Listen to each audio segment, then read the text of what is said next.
Hey everybody, welcome back. As you can hear, I'm not doing any better.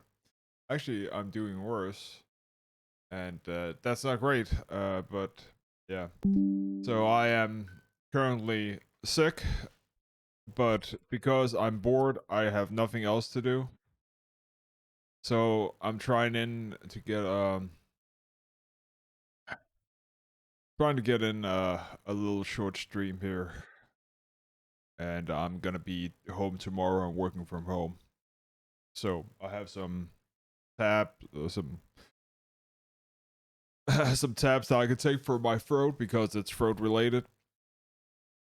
But yeah, anyways, let's get to it.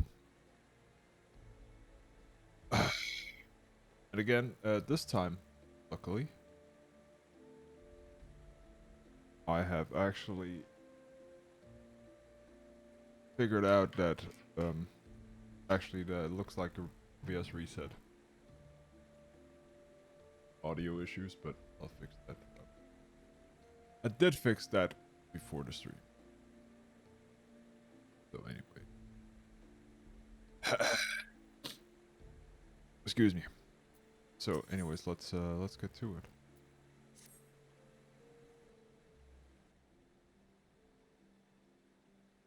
A quick recap.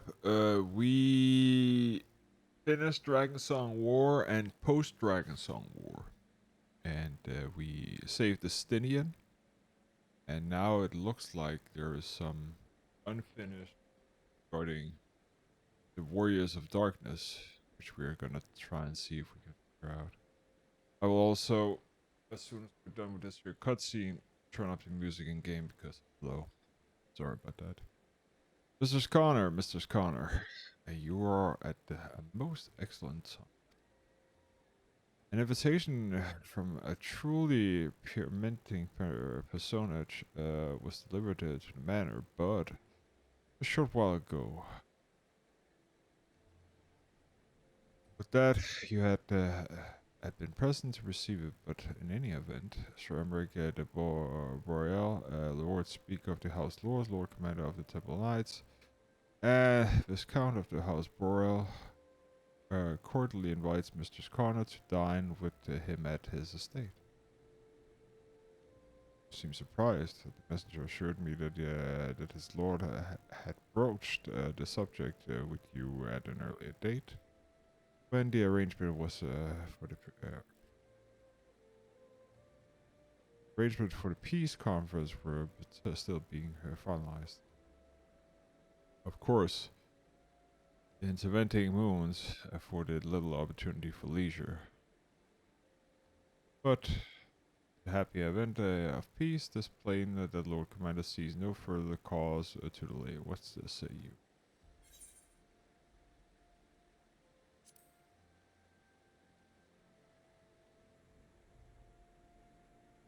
Indeed, who would not? Will forgive me if I seem envious. I should send word to acceptance to Boreal Manor at once. When you are ready, pray report to Astrolo Jacob, and they will have someone escort you to the rest of the way.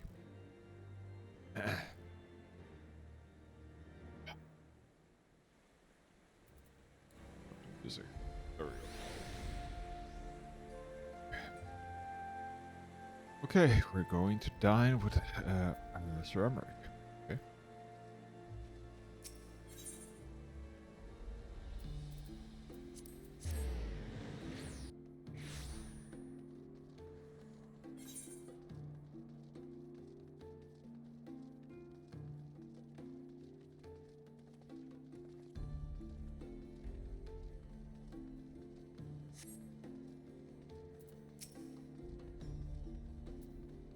Boreal Steward, greetings. Well met, Mr. Connor. I have the honor and privilege to serve as head of steward at House Boreal. Though admittedly our staff is somewhat small, those other noble families being countable on one hand. My lord, it will be overjoyed to hear that you accept this invitation and will As soon as you will soon see, we have spared no expense. Dare say a woman of action such as yourself enjoys me. Never a moment of respite. Aye, Delphi beckons there even now, I'm sure, but for this day, I bid you lay down your burdens and raise a glass to peace and prosperity.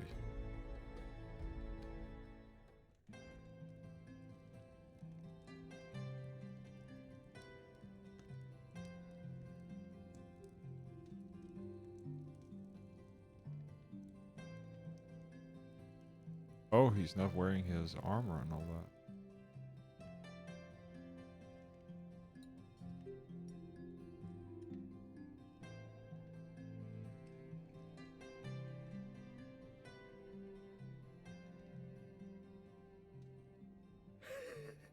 To think the Moogles would prove such harsh taskmasters. Forgive me. I did not know you had suffered so in your quest for the horn.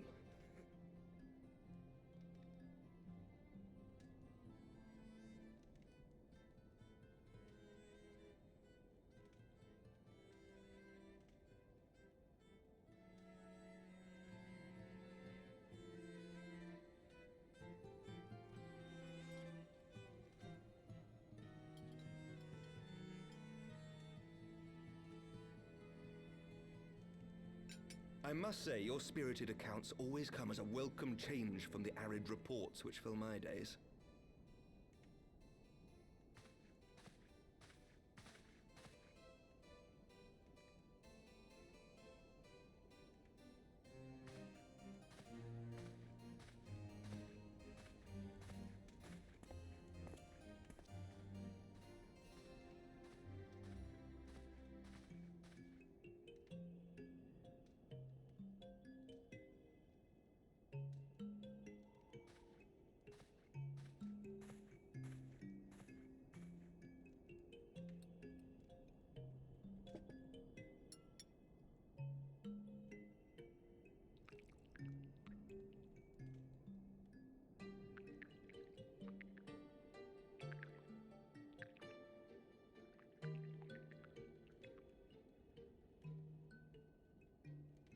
Though I have lived in these lands my entire life, to hear you speak of them, there is much and more I have yet to see.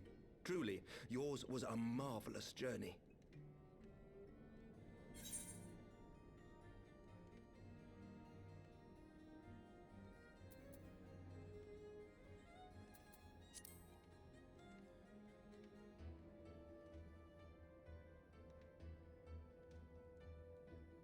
Long and arduous, aye. Not unlike the journey that Ishgard has at last embarked upon, thanks to the efforts of you and yours.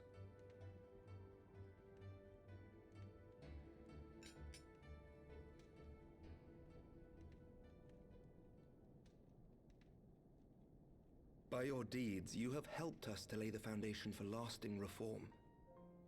The formation of the Republic is but the beginning, for it is not only our system of governance which must needs change. We, the people, must learn to let go of our hatreds and rise above our bloody past. I only pray that I live long enough to see us achieve some measure of success, that I might know the lost did not die in vain. I can still see you there on the steps of faith, striding fearlessly towards the worm. If you could do that, who are we to balk at the challenges ahead?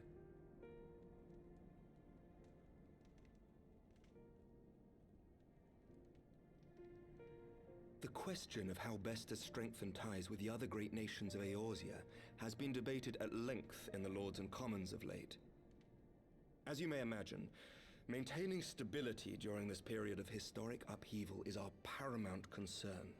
Nevertheless, we are greatly indebted to the Alliance for their support during the Grand Melee, and it would be remiss of us not to repay their faith in kind.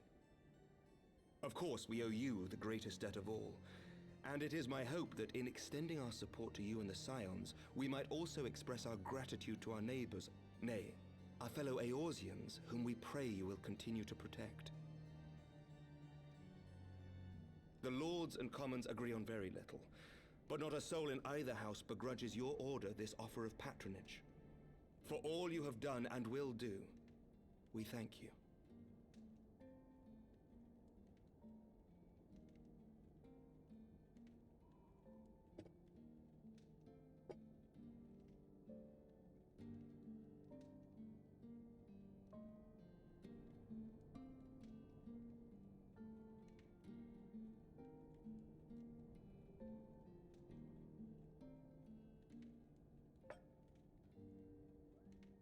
May I ask a personal question? Now that the dust has settled, what will you do? Not as a scion, I mean, but what do you want for yourself?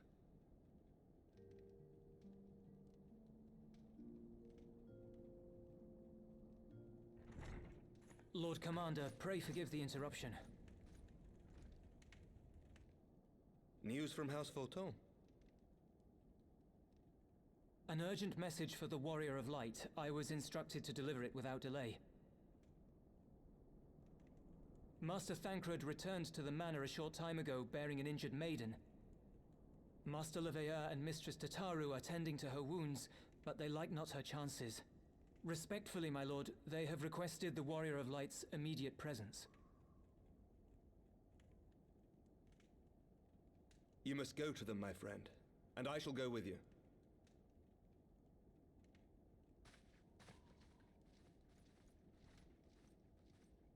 No rest for the wicked. Out of the frying pan into the fire. For every ending marks a new beginning.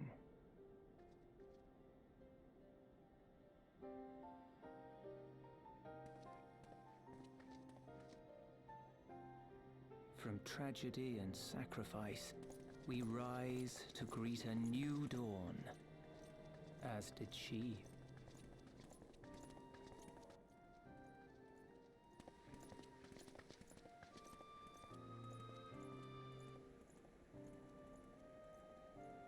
Only to be drawn unto another battlefield, another cause, as if by fate.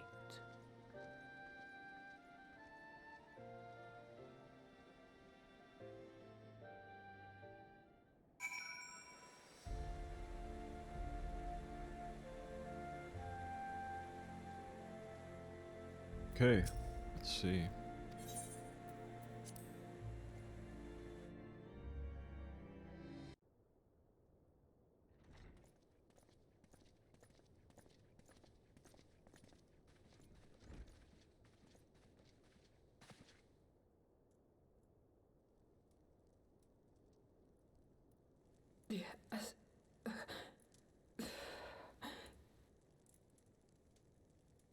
Is that...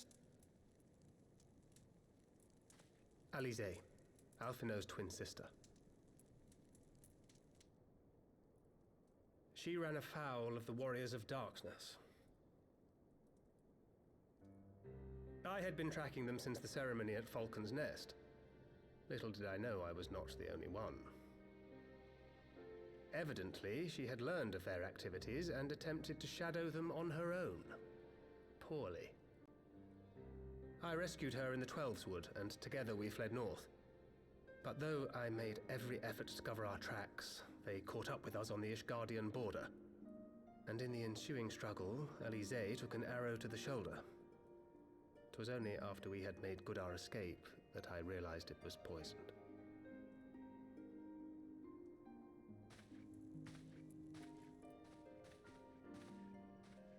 Thank you for coming so quickly. And you, Sir Emmerich. Think nothing of it. How is she? We have done all we can for now. Although the immediate danger has passed, the poison yet lingers in her blood.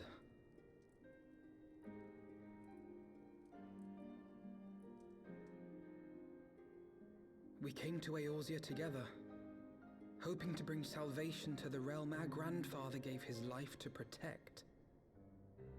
But when confronted with the bitter realities of its politics and its petty powermongers, she was driven to anger and to doubt.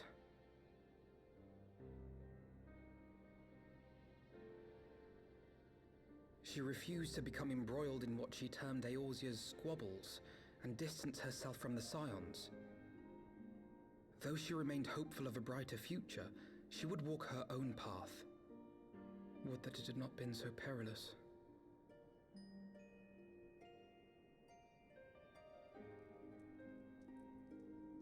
For all our differences, she's as dedicated as any scion to the salvation of Eorzea.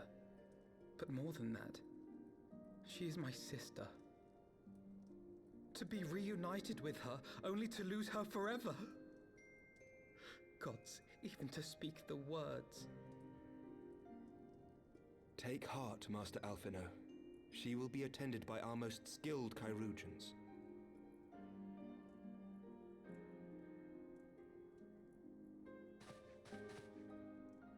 Bear Mistress Leveilleur to the infirmary at once. Apprise Captain Whitecape of the situation, and inform him that she is to be treated as my personal charge.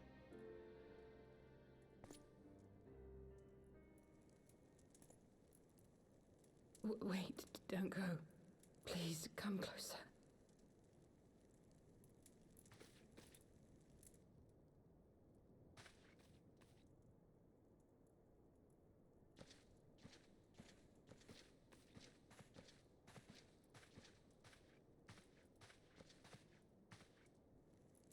The warriors of darkness are in league with the Ascients. Slaughtering the primals is but the first step in their plan. They make for Zelvatol to bring about Garuda's summoning and to kill her.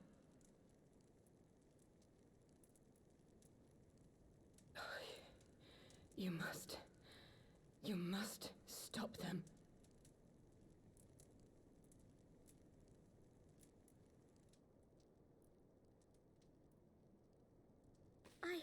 I shall inform the others at once.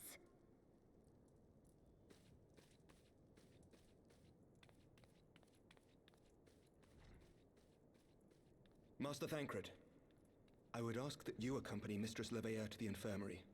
Your knowledge of her injuries may well prove useful in determining her treatment. Of course.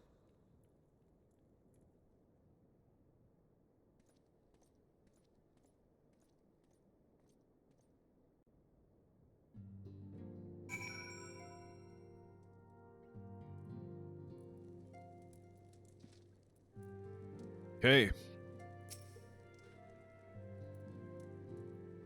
Surely they won't let her. Is it? I know. We must trust the Captain Whitecape and his Chirurgeons. Did they not bring Estinian back from what the brink of death? I'm uncomfortable reminded of how he mocked me for praying at his bedside for days on end. What say you, my friend? Shall we return our attention to those conclusions we yet have the power to influence?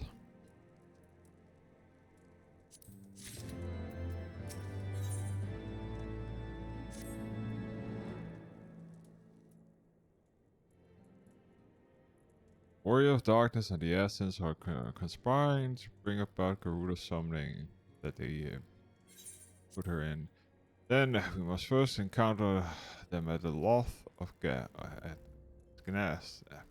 They were confronting Ravana gods. Have they been their aim all along? What do you intend to do, Master Alphino? There's much other more than we can do not understand, but I know this: a primal summoning cannot be ignored. Elise risked her life to uncover the plot, and we squander her gift at our peril. Sarah, who accompany Zelvatol, help me stop the exile ritual.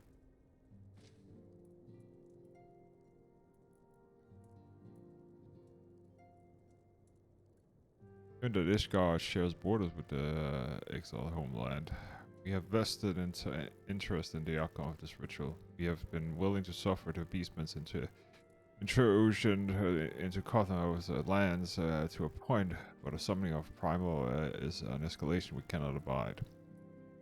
We shall have our fastest airship, Master Alphino. The mountain of Atoll is not easily traversed, and this endeavor demands all haste. Just that we most appreciate as Ramrick. But a fair aerial approach is destined to fail. This is their homeland after all. The XLE diverals are not to be underestimated. Your experience tells me the conversion approaches by land. I believe there would be a rise to cross into exfil for the mountainous pass east of Camp Dragonhead. In that case, I'll send instructions to the contingent at Camp Knight to place you at your disposal with secure safe passage for princess of the exile. No, my men are unqualified to confront the primal. They're more than capable of contending with the exile. You should be glad to their assistance, Lord.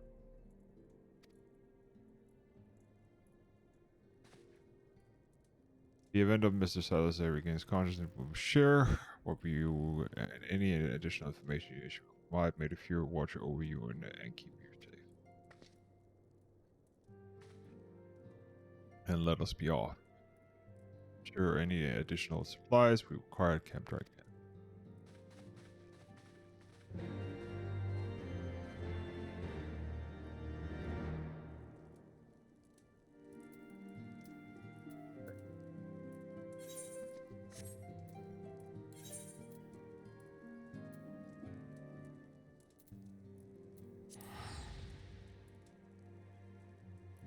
Some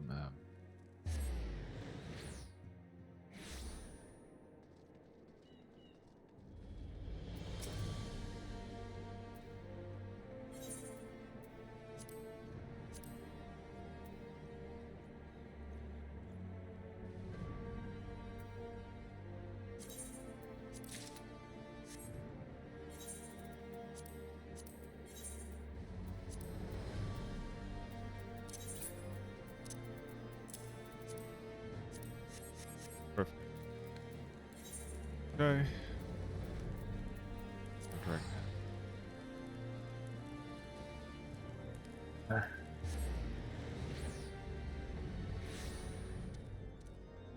And let us.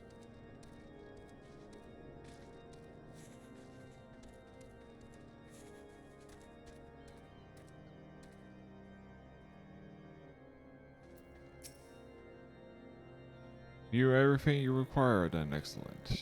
Entrance to the pass is north of the Nethalan, due east of Camp Dragonhead. Though normally guarded by scores of excellent warriors, it's been informed that the House 14 Knights have already dispatched them. The enemy gates lies open. Need to walk.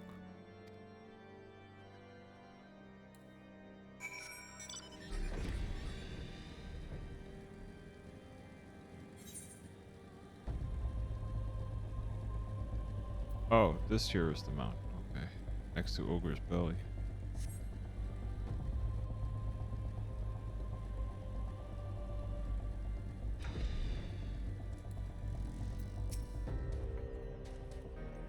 Chronometer as the Alpha Node. As you can see, the gates are ours. We advised that the scouts are reporting increased activity of the first mountain. Something we have put. They are up to something. I don't want anyone interfering. Stand here ready at the escort you to exfil and aid as you see fit. Given the numbers of likely encounter, too prolonged approach may be best. Of the knights and I are feeling a larger attack and draw the external attention. I suggest that using an attempt to slip past their defenses and locate the sites of something. The gods are good. The gods are good. We should only have to deal with a few patrols, but if they are not, maybe have to force for the battle of warriors of darkness.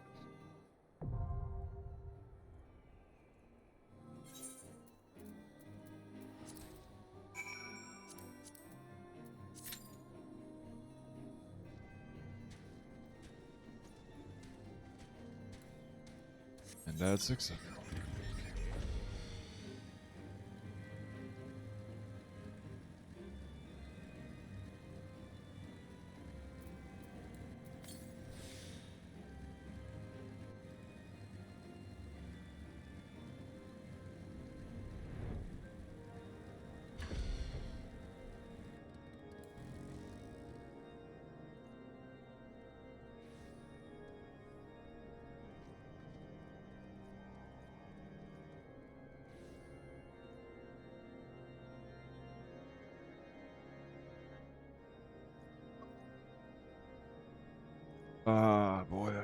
Second.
Oh, it's done rendering?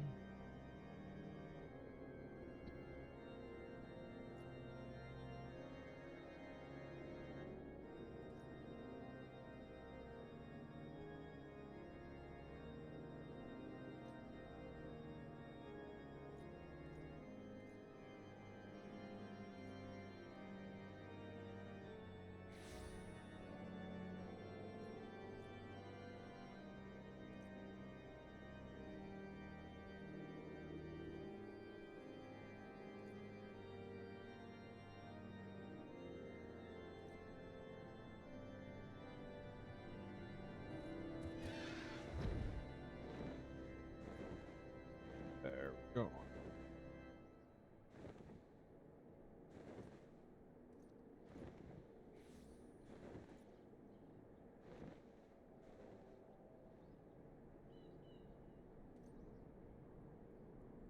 Let's see how long this here takes.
I actually forgot to mention, I actually unlocked some more characters today. Not that I leveled them, but I just unlocked them because I was tired of seeing the quest being around, so they're just standard. I'll probably unlock Samurai and Reaper and Red Mage at some point also. Skull I can't unlock because that's part of this here. It doesn't unlock until you hit 30 here, and then these two are in sync, so every time you level one of them, the other is leveled. I leveled also botanist and miner, and blacksmith is now up, so we can now repair things. That's got to be the main focus. So blacksmith and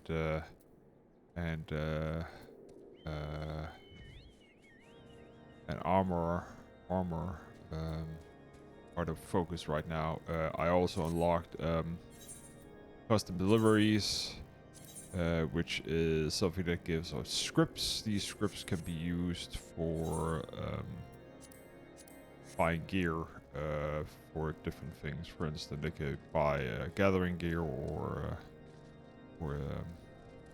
gathering gear. That's very good until up till level 90 pretty much for that gear is not available yet. So up until level 80. So that's that. I'm hoping that we can get that done. I can get that done as fast as possible, so I can get up to 70 and all that stuff. 80 is the way I want to be, because 80 is the requirement for 90 gear, I think. But we will level up to 90. And then the other ones also. Everything goes hand in hand. Let's do this. This here is actually a very, very cool dungeon. Very beautiful. This here is patch 3.4 of Heavensward. Post Heavensward.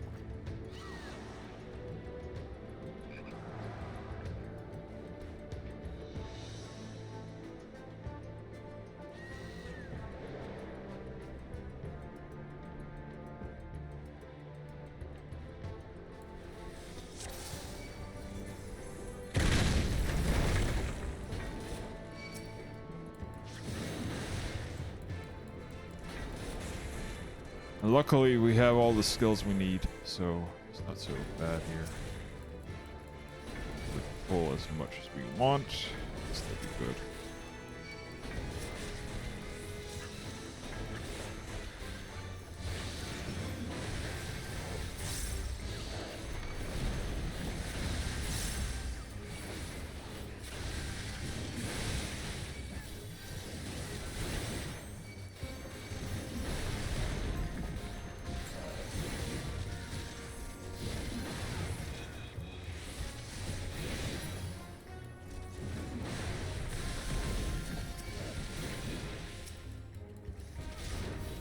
Got 2 left, so that's cool.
Yeah.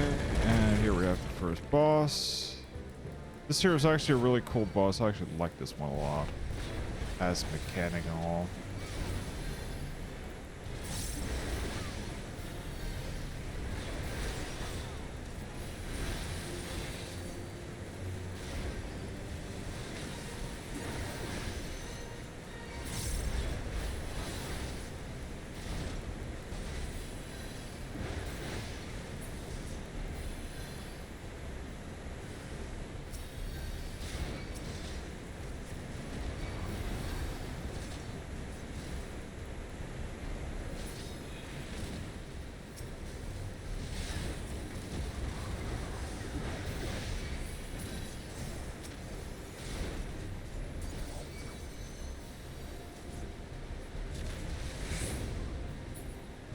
So you have to, like, when that thing blows, it gives you a huge burst of air.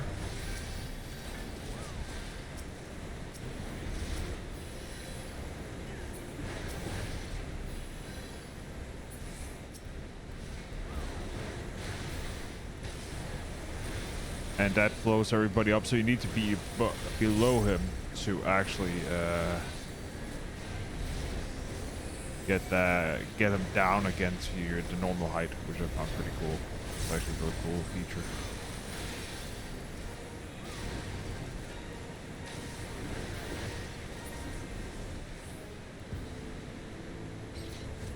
Okay, on to the next part. This here's a little bit more tough.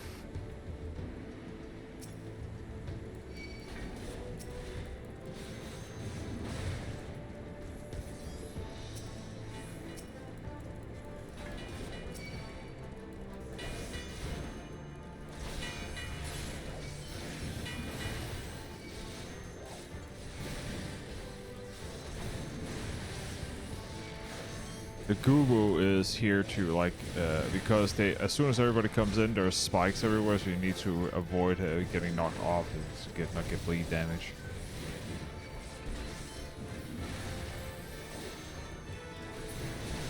People are focusing down the Gugu, and then this here goes down. Then go this way.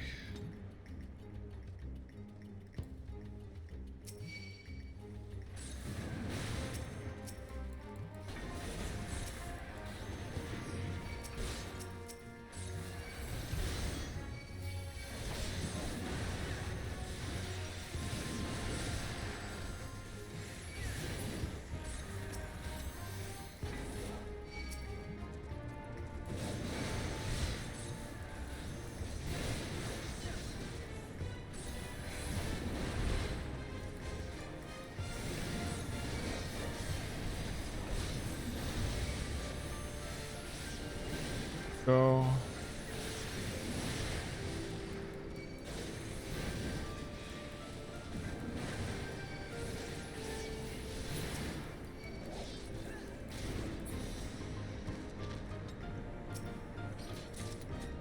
Gate.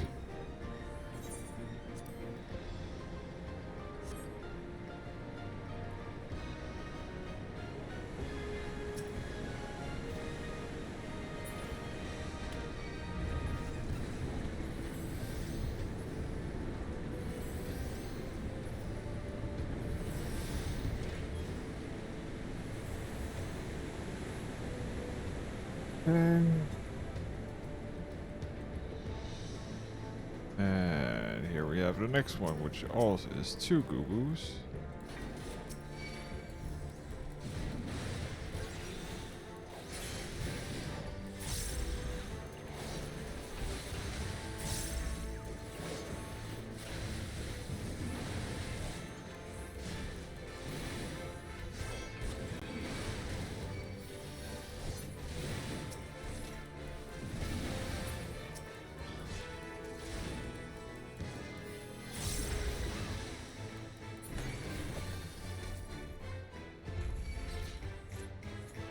I wish the dancer used Peloton.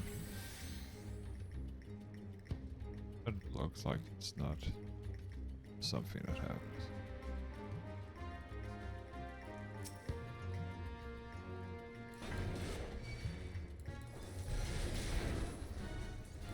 Oh well.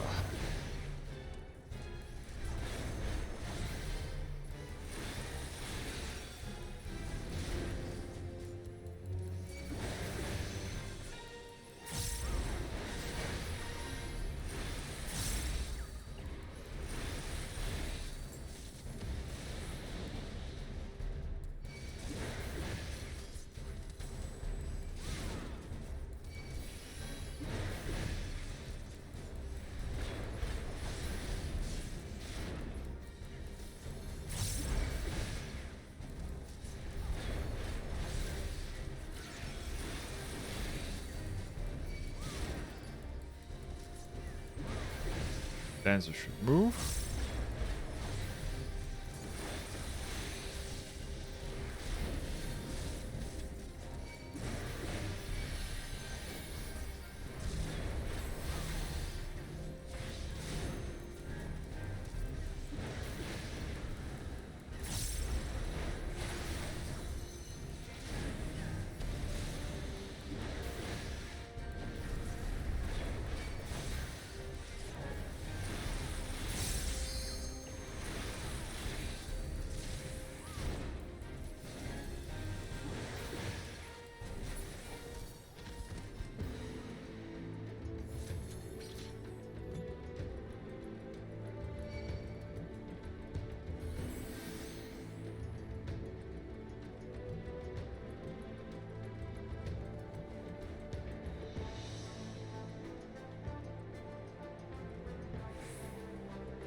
Okay.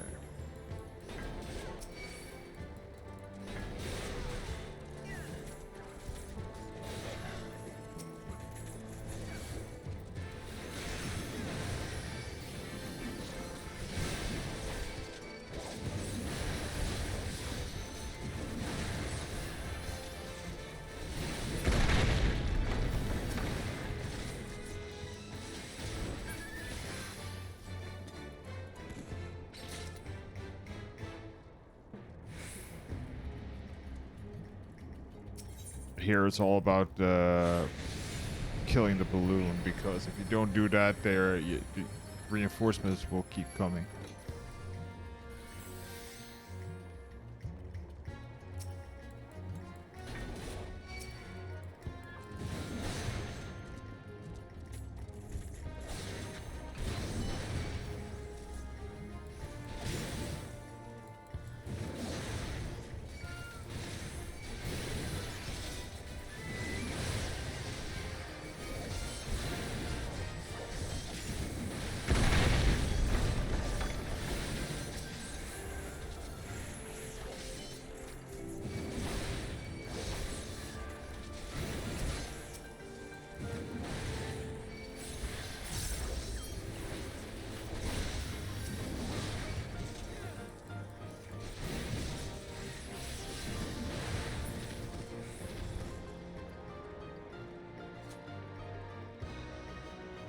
Why do we have a water balloon?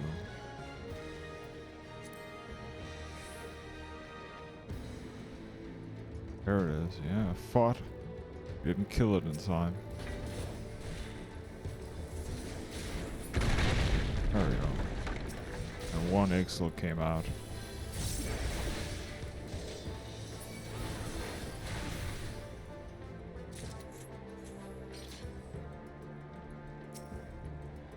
A small delay.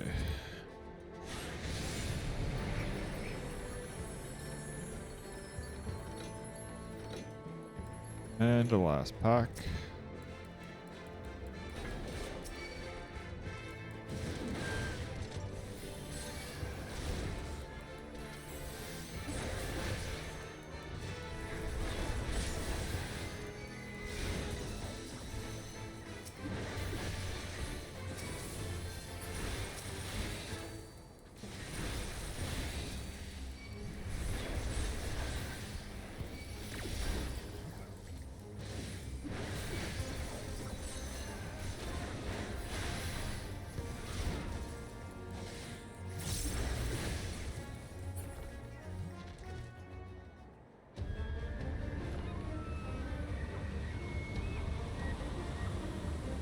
There we have the priest. Exile priest.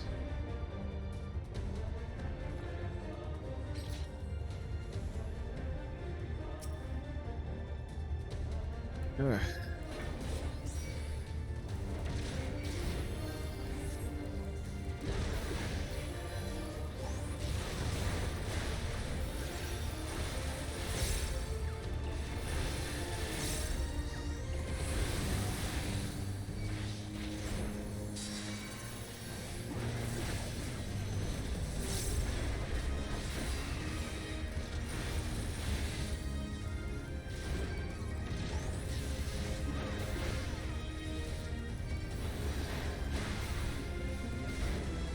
Exali arrow 3 or 2? It was 2.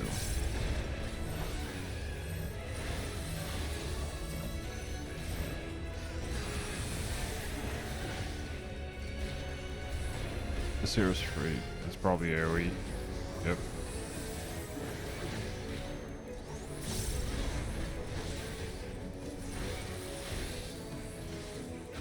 Summon Garuda.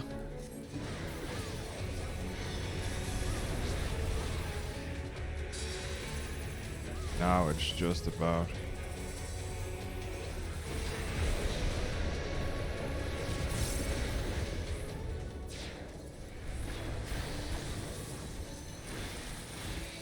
How she would just pop down and add AoE things.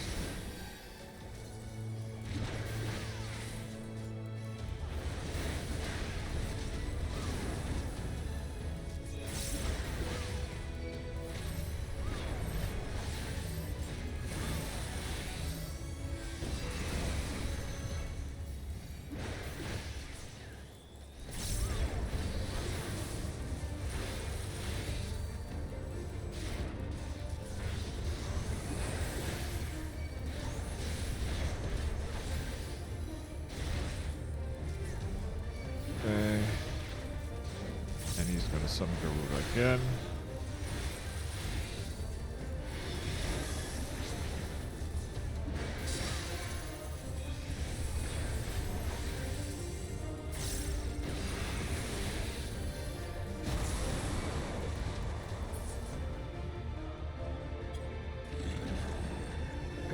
we go. O Lady of the Vortex, in thy name.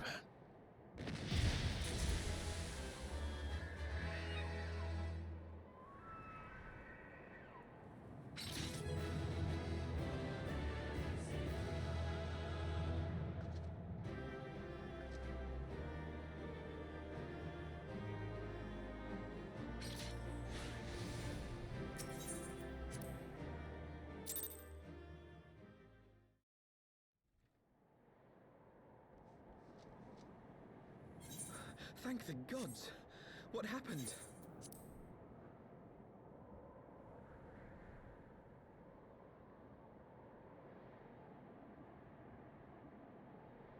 So they were unable to see the ritual to its completion.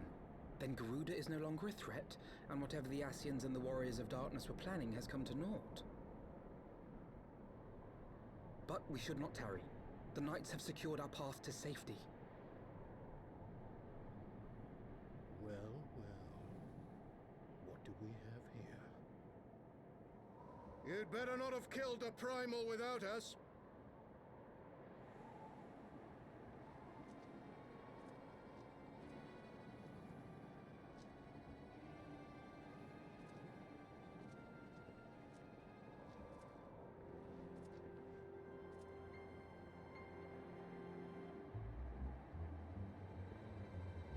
You!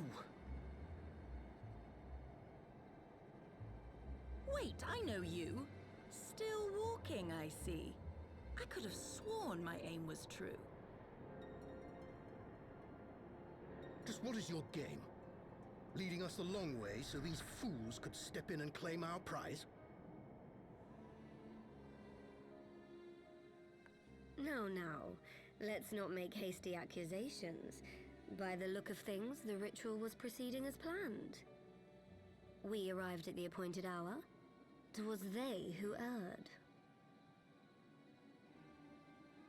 It is hopeless. We cannot face them all. Do mine ears deceive? A boy! So that's the way of it. Twins! You had me worried for a moment there. Know that I will happily make it quicker for you, if you just stand still.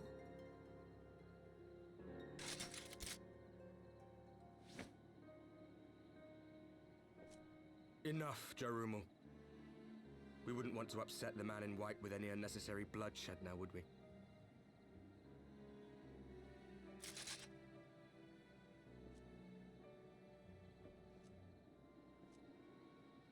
You've been awfully busy since we were kind enough to spare your lives.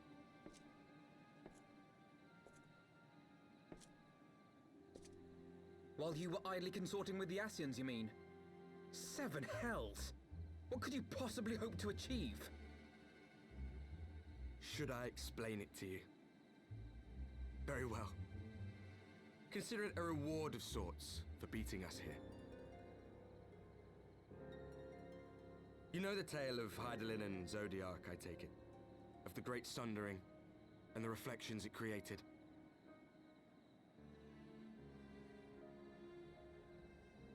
Across 10 and 3 they were divided. Reflections of the source, each possessed of shards of light and dark. Just so. One of those reflections, the one nearest to the source, is our home. And we were the heroes blessed with her light.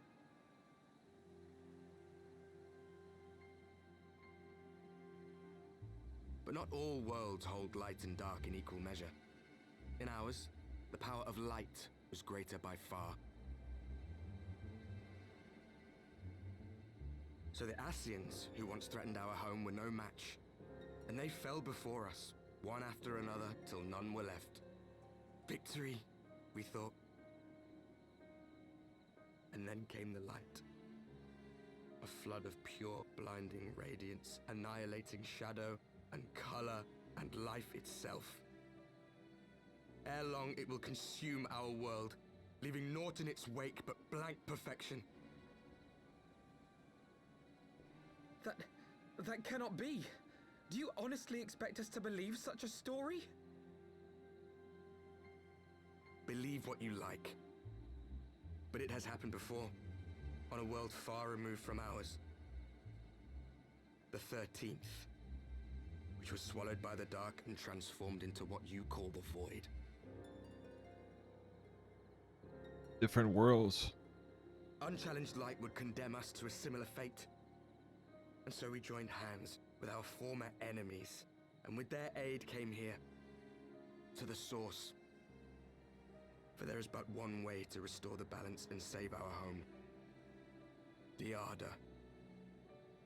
Calamitous destruction with the power to break down the barriers between planes and see our worlds rejoined.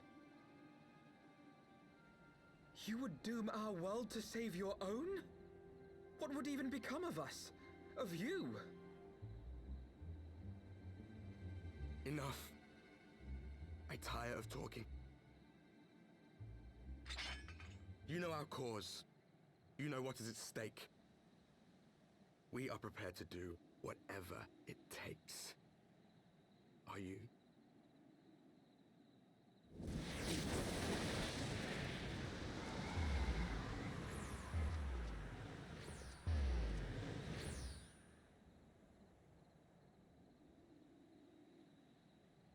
If there is aught you would say, say it. Otherwise, begone. You have no friends here.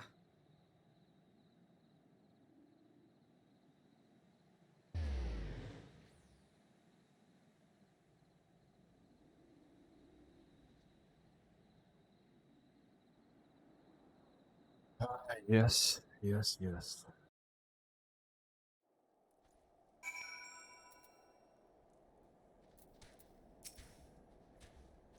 All things considered, we should be grateful though to survive the encounter.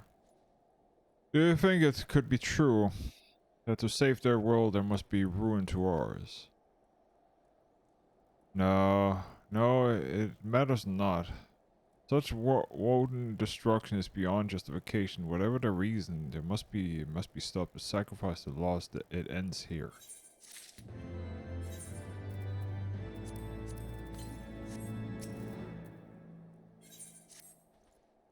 Forgive me. Not a time or the place to introspection. And I can praise the Lord Edmund of our success. And we, the Lord Commander, and more importantly, I'd like to see my sister's condition has improved. May I take a moment for myself if you wish. I will be at the congregation.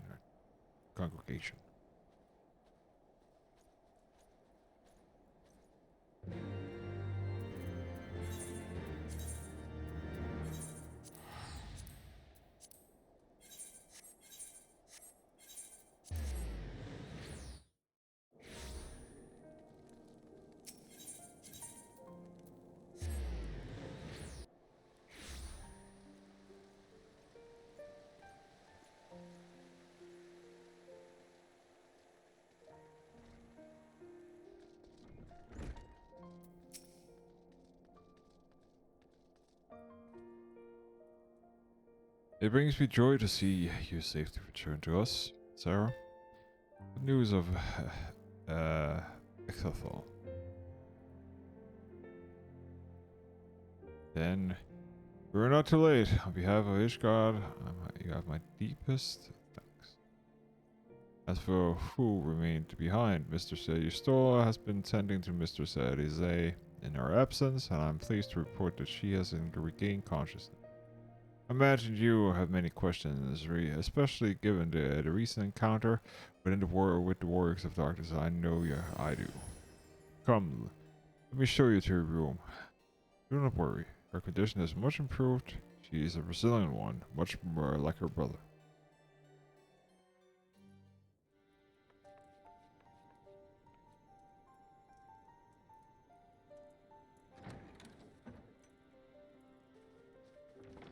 Alize, how are you feeling? Well enough, brother. Thanks to the kindness of our hosts. They told me you had departed for Zelfatol while I was still abed. I slept much better knowing that. Thank you. I take it your mission was a success.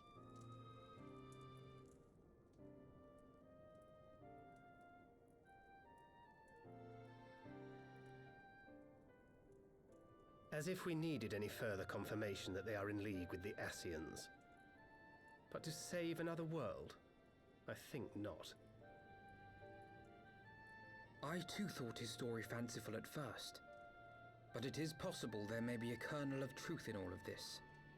At the very least, none of his claims contradict the word's account. You were following these people, Alice. Why?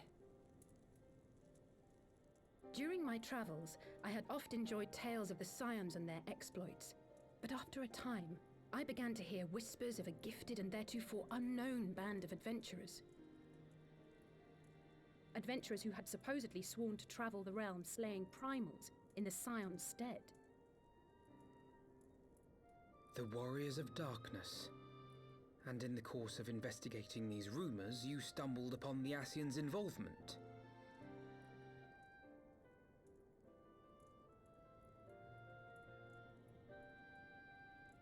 Yes, exactly. Forgive me, but if these Warriors of Darkness mean to bring about another calamity, to what end do they hunt primals? To prompt an escalation. To deepen the beast tribe's feelings of helplessness and despair, and thereby drive them to summon ever more powerful gods. And lest we forget, these events do not occur in isolation.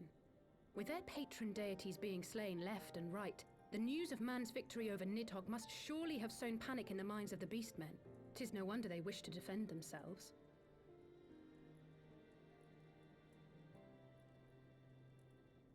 Power answered with greater power, death with more death.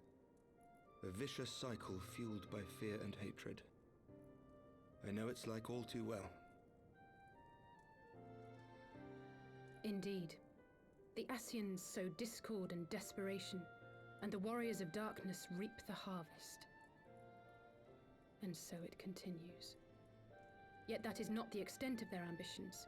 The Ascian himself observed that once the powerless realize that the old gods have failed them, they will have little recourse but to look to a new one.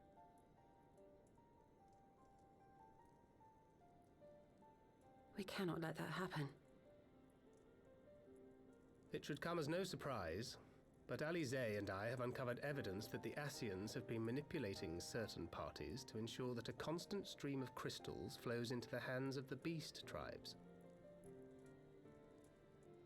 If we sever these supply lines, we should at least be able to slow the escalation. Agreed. Kral and I shall journey to Zelphatol and learn what we can of the Ixal's source. Then I, for my part, pledge to lead a similar investigation into the origin of the Nath supply. Sir Emmerich? As a member of the Eorzean Alliance, Ishgard is honor bound to play an active role in maintaining the security of the realm. You might also say that I have some personal motivation, given the Ascians' dealings with my father. However, I make no secret of the fact that my knowledge of primal beings is scant at best. As such, I should be most grateful if one of your order were to assist me. Allow me, Sir Emmerich. I have dealt with the Nath before.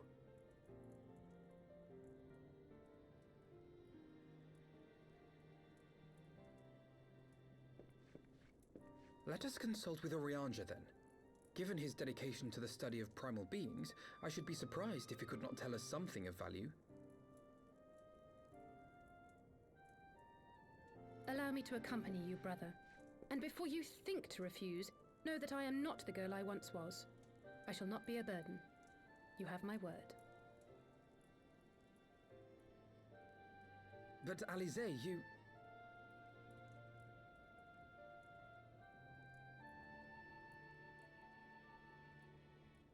You are more than welcome. After all, it was you who set us upon this path.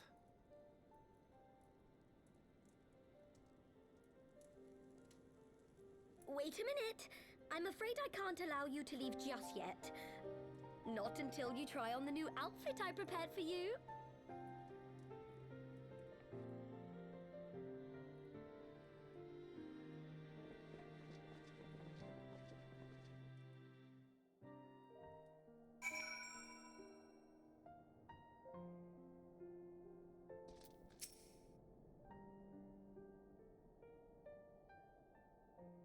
Been many moons since last we walked together.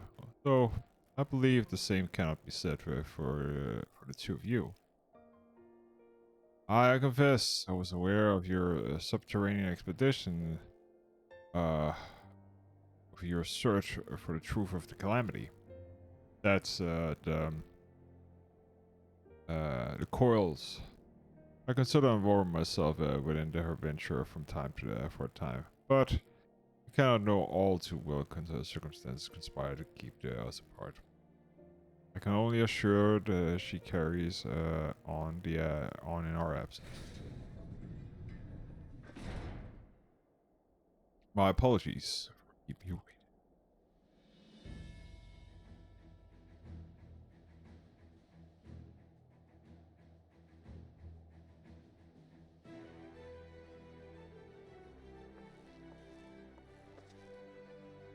Right now, shall we be off?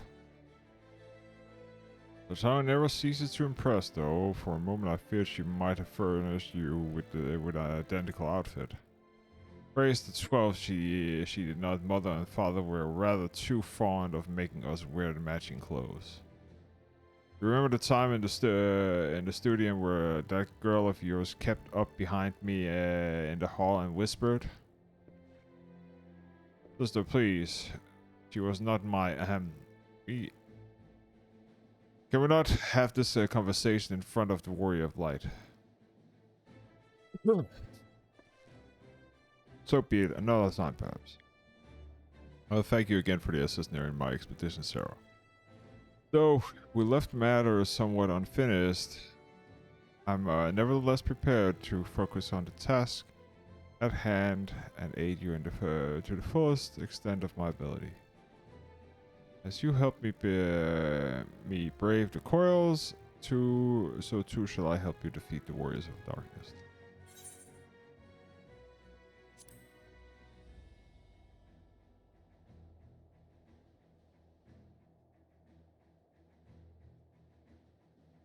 Regardless, I must say that you seem different, more resolved than when we last met.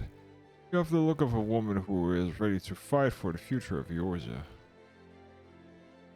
To the extent of my abilities, perhaps, but I have no delusion of my grandeur, nor will I pretend to have found myself or any such thing. I am here today because I regret it if I weren't, that's all. Fair enough, let's depart to the Waking Sands then and see if Iranja can have existence.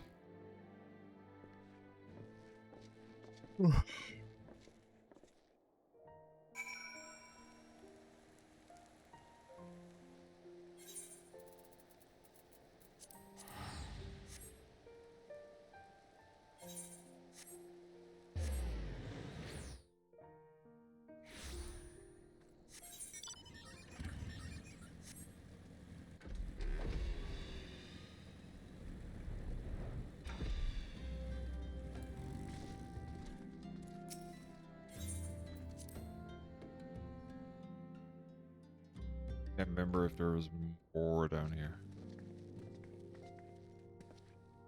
Rianja, apologies for calling you upon you unnoticed. Why I messed up though? Over the scholar had seen fit to grant me knowledge of thy coming. A brief thee to dine here this day. Warriors of darkness have returned. Pray allow us to explain.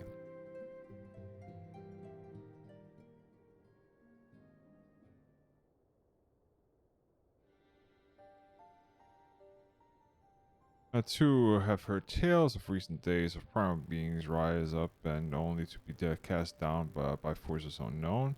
Alas, thou didst observe the seventh, but the spur of the beast tribes to pursue their goals with redoubled effort. We have two objectives this time: to identify and remove the source of the beast tribe's crystal, and to take the direct action in order to prevent any further summoning rituals to reaching their completion. The second is easier said than done, of course. While we were fortunate enough to learn that the Exiles' plans before they came to fruition, I shall be surprised that the Warriors of Darkness and the Ashes did not have similar designs any elsewhere, of which we have no knowledge. Went wise to come hither. But this the very day did I receive tidings of a more troublesome from across Meritor. Orgor stirs with the whispers of the Lords of Crag nearest his return. Mere rumors, marked though, but in light of thine own discoveries, though canst ill afford to turn a deaf ear to their claims. I must certainly retrieve the medals ourselves. Let me consult with the Maelstrom forces stationed in the camp overlook. For the council, Onyanji, pray inform us if you learned naught else. Shall.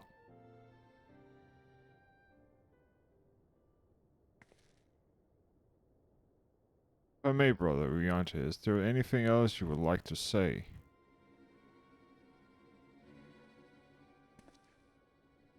See? If not, then never mind. I only ask because you normally render rather more verbose. Nothing to add. Very well. We depart. I wish you to make a request.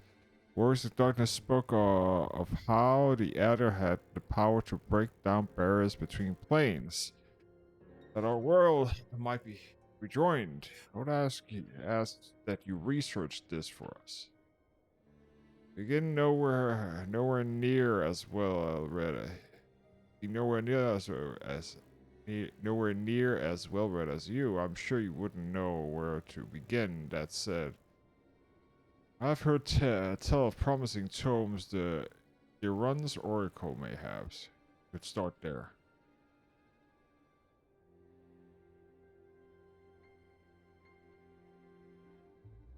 I leave.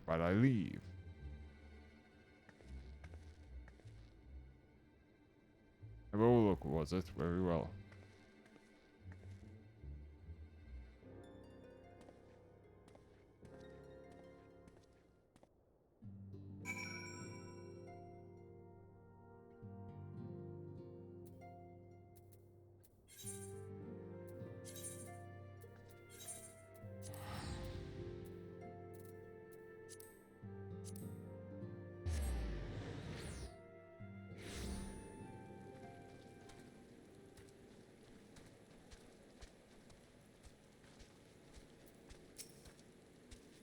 Several hells. At this rate, I'll appear to Maelstrom Commander for reinforcement. What is this? Why don't want it if we don't want any? Well, fancy that. Just with the Cobalt promise, just like coming to a head, signs of 7 Dawn turn up, itching for it to pitch in. Well, you build in time, then what is that? What it is, right? Then let's go to it. So our friendly neighbors Ugamaro have got much more aggressive of late, just as you said. Matter of fact, the scouts spotted the sniffing about the stores just now, likely looking for off with an armful of crystals. I'll be damned if I'm about to let that happen. Let me hand and help us search for the camp for a little bucket, would you?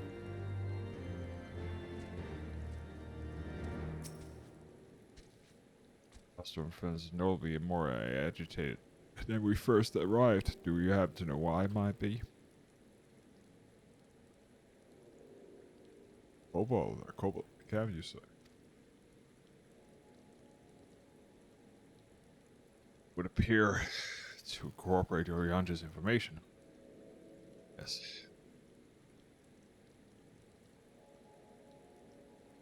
Anya-chan, hi.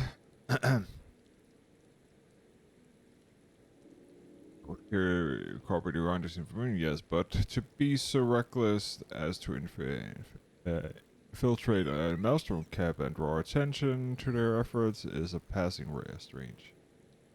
I am doing okay. I'm a little sick, sadly, so I'm trying to stay hydrated and take it easy. Well, there will be time to think on this later. For the present, we must do everything in our power to prevent the Titan summoning, and that means finding and questioning the kobolds. Thank you. I hope you have a great day, or or evening or night, or whatever time it is where you are.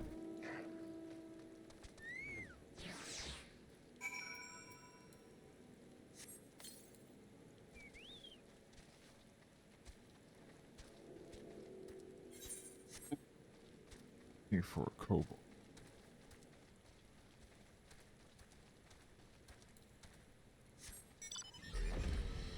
Let's see if we can spot him from above. Probably in the outskirts.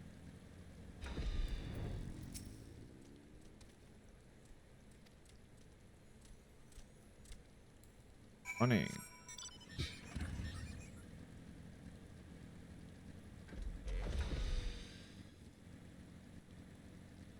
He's under the... yeah, I had a feeling.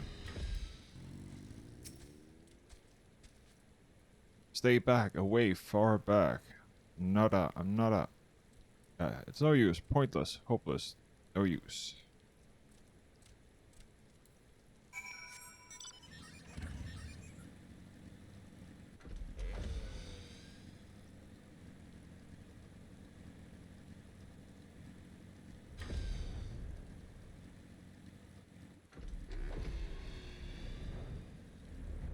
Running back and forth, there you are.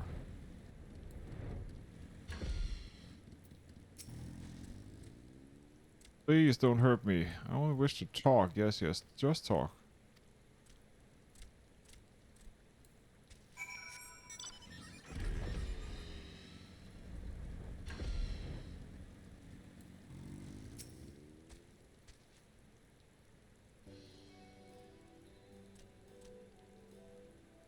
This was a stupid plan. Stupid.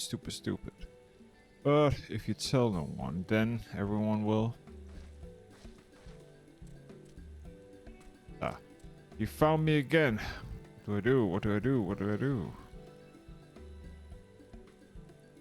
Come in peace, only to talk. Speak, say, talk. So please don't hurt me.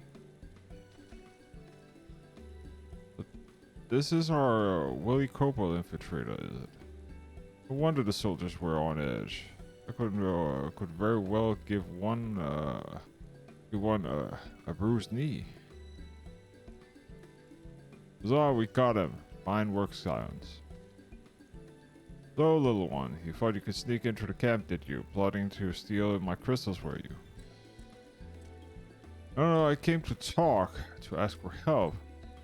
But when your soldiers saw me, they drew their weapons and shouted, and I... Now, let us take a deep breath and discuss this like civilized individuals. What is your name, child? Hickman Gabu. Of the 620th Order, at least I will be a Pickman one day. Well met, Gabu. I'm Alphino and this is my sister Alize. So the woman who found you is our friend. And now and now that you know our name, we can be friends too. Now, Commander Boyden, here are things you wanted to take crystals, Gabu. But you said you came to ask for help. Why to us and not to your own people? What happened, Gabu? Can you tell us? I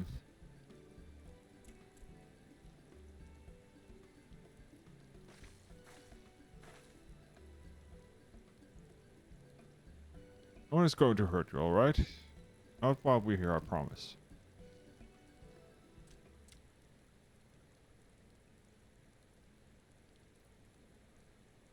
patriarch, the patriarch, Patriarch is going to summon the Great Father again, and you have to stop him, beat him, fight him, stop him.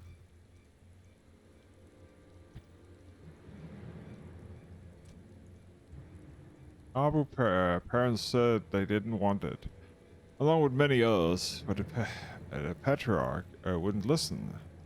He was so angry, raging, fuming, angry. He said that if they didn't have the iron in their hearts, that they would serve as coke for the furnace. And then the guards took my parents and the others away, and I haven't seen any of them since. Coke for the furnace? I don't want to believe it, but I have heard tales of horsey fashions from the bones of beastmen, which were worships used in the ritual, hoping to summon more powerful incantations of their god. By the 12, that's sickening. No one listens to Gabu, no matter how much he cries, pleads, begs, cries. They do not listen, only about pushing and overdwelling and praising the Great Father. Gabu loves the Great Father, but he loves his parents too, so please help Gabu stop the Patriarch and save his parents.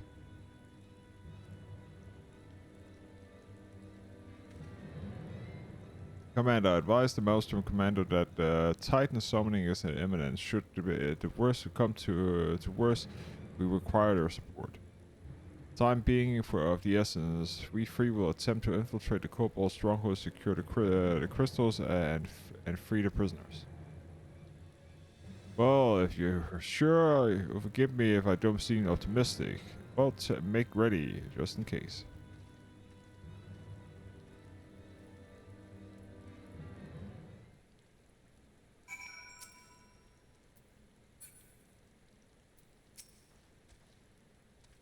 I have faith that we may yet stop the ritual. We would surely have detected the associated etheric disturbance had Titan manifested already. But I cannot speak for the prisoners. 12 have mercy that they would even contemplate sacrificing their own flesh and blood brothers and sisters, mothers and fathers. Time is of the essence. We must see what else Gabu knows and formulate a plan without further delay.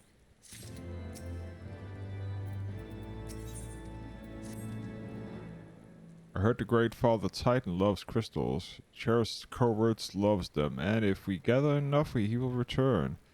That's why the Patriarch told everyone to go forth and gather them. So I was thinking, if I take all the crystals away, maybe Great Father won't come. Ergo Gabi, I was thinking the same thing. Do you know where these crystals are stored? I know. Oh, several spots. Each defended by a different order. Gabu wanted to steal them, but he was too afraid to go alone. Yes, too afraid to go alone. But together we can take them away and hide them. Come. Gabu will lead you to the first cache.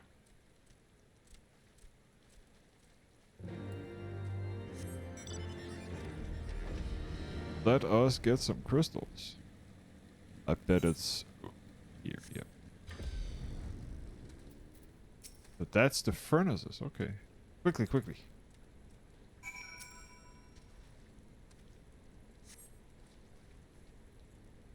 You have them all? Good. Lead on, Gabu. This way.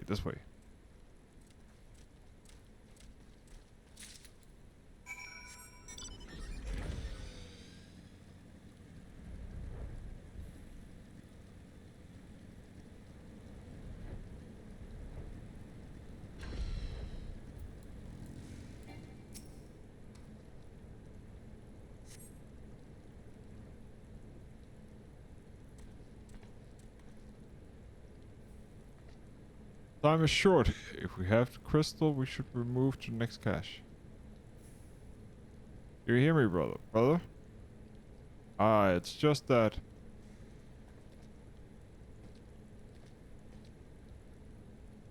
quite certain that these crates once bore its guardian seals. Someone took great pains to remove the traces, but enough remains to make them out of a pattern. See for yourself. I struggle to imagine the kobolds traveled to Corvus to obtain crystals, much less bother to conceal their origins. I suspect these crystals were smuggled into Wildland by another party, most likely a pawn of Ascians, and as Thancred speculated. I don't understand. Who are Ascians and why do they worship Greatfather too? Ah, never mind about that. As Alice say, we do not have to have a lot of time. Can you lead us to the next cache, Gabu? Yes, of course. Gabu knows the way. Next one is the last one that is very, very large, very big, very huge, very large.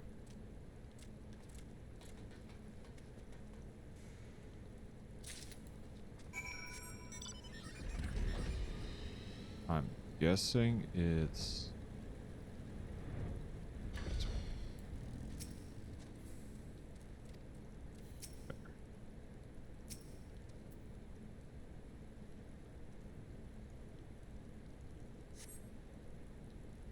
Though you cast about time, there you see no signs of crystals.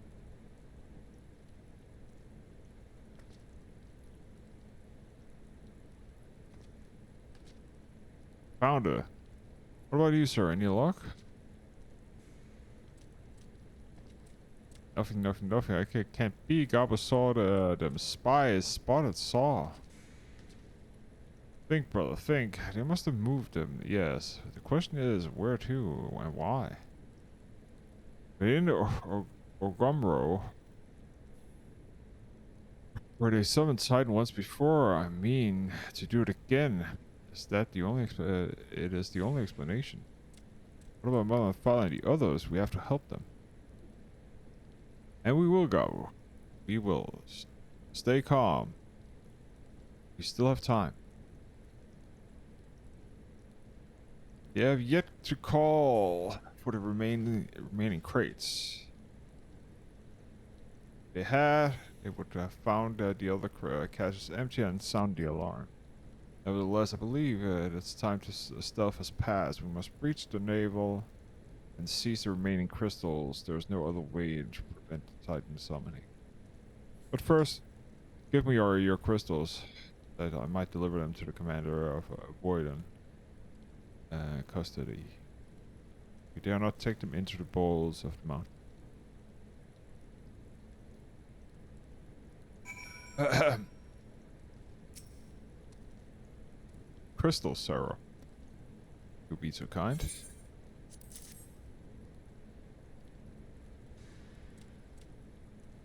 Thank you. I should deliver them to a camp overlooking safekeeping and brief the commander Lloyd on the situation. Pray go ahead, as I recall the authorized wind Ogamaro mines and should deliver you to the naval. God will doubtlessly knows the way. Wait for me there. I shall join you anon. Strange, I would have thought of eager to remain in the thick of the action, but if this is what you prefer, Godspeed, brother. This way.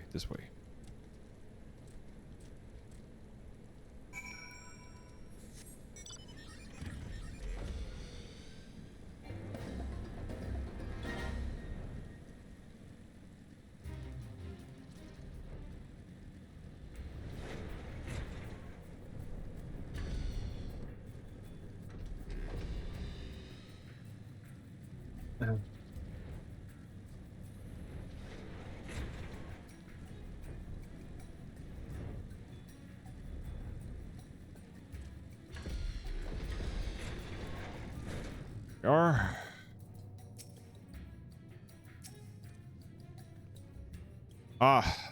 Think that's the ether right we seek. Right on. Right then. As soon as Alphino arrives, we go. Trust you are feeling subtly heroic, Sarah. There's no telling what sort of resistance we'll face in there.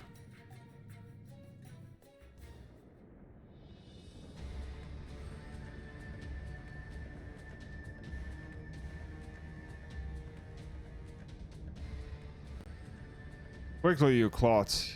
Risky, swiftly, quickly. Or I will not suffer any further delays.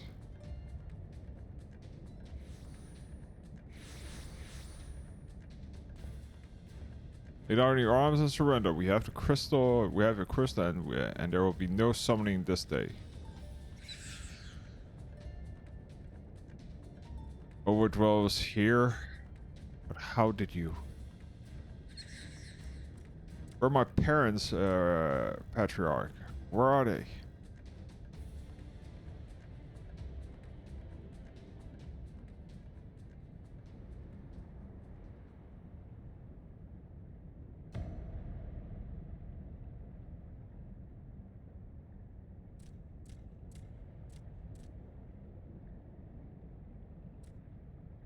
Father? Go for the furnace, you monster. How could you?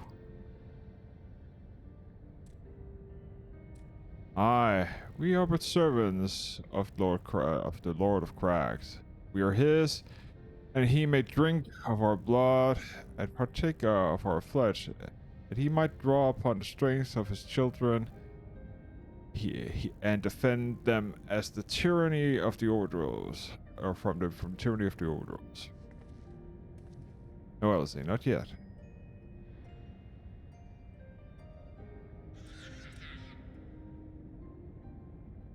I understand, Patriarch. I do. You fear, your anger, your hate. You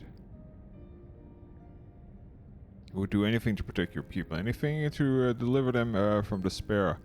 Whatever it takes to ensure those who threaten you can never do so again.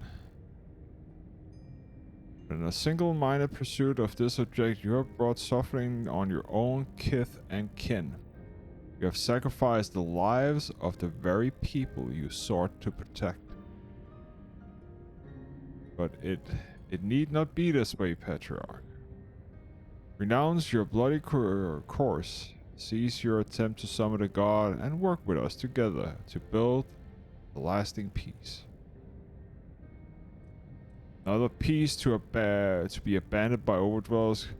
Convenience, oathbreakers, all of you, liars, betrayers, oathbreakers.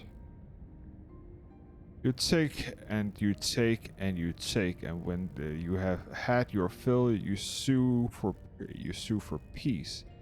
You promise that this time and this time is the last until you grow hungry again. And when we dare to defend ourselves, you declare this beast tribe cannot be suffered to live, that our God reigns the land of Ether and brings not to it but suffering, death, destruction, and suffering upon us all.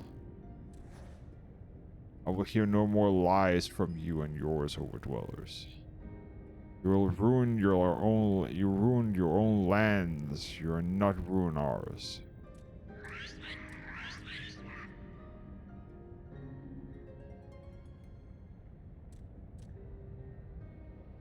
I said I'd come for you, and I did. I'm here.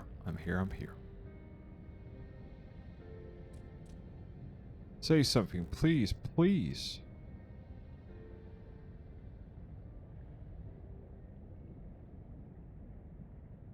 Please.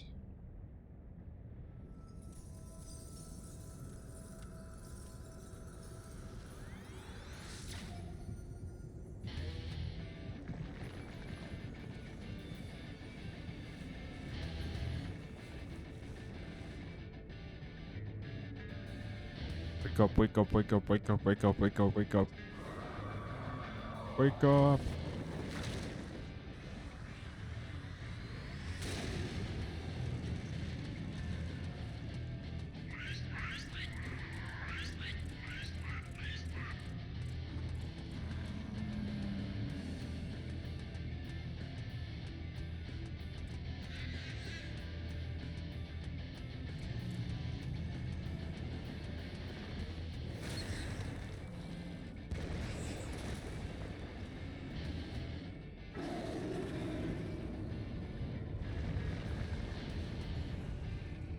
Seven hells.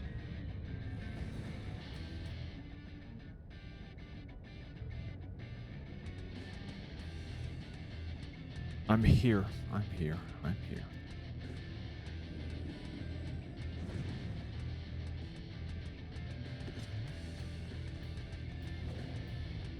Leave it to me.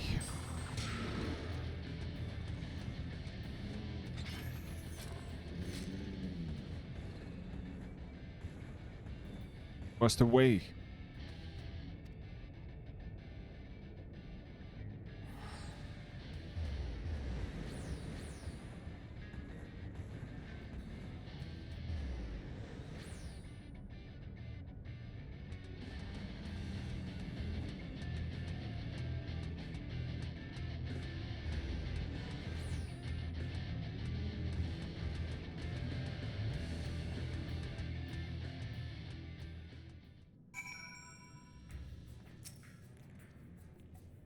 Out of 12, how could I be so foolish? I should have known better than to let Gabu accompany us. Give what we were likely to find. His anger and despair served as the birth of a primal. Such as surely as what is a supplication of the faithful. Worse, being born of such tremendous emotion and incantation of Titan seems incapable of naught but violence. But we have only cause for optimism. It is that while many crystals were present, this presented but a fraction of the quantity intended for the summoning ritual, meaning that Titan must be far weaker than planned. But be that as it may, he is yet a primal, and no longer we leave him to bleed the land of ether, the stronger he will grow. And should Titan be permitted to leave Ogomoro, more lives will be lost. Maelstrom will rally their troops, and the circle will continue. Sir, I know what must be done. We'll face Lord Crack once more. Thank you, my friend. Elsa and I will tend to Gabu and have finished with the primal look for us a camp outlook. But we will be expecting you.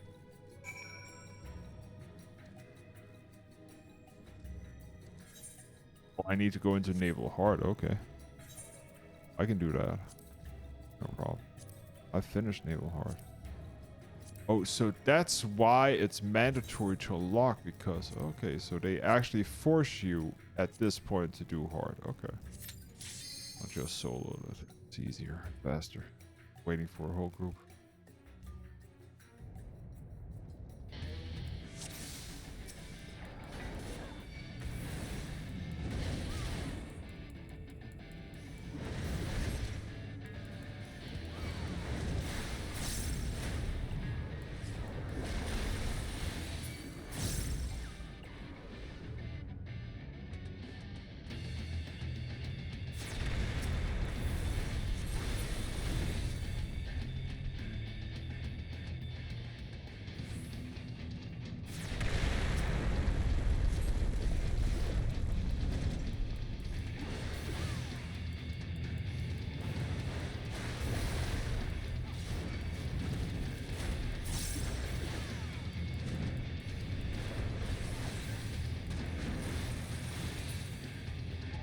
Great.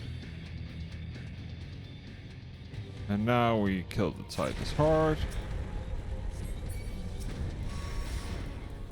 Didn't take that long.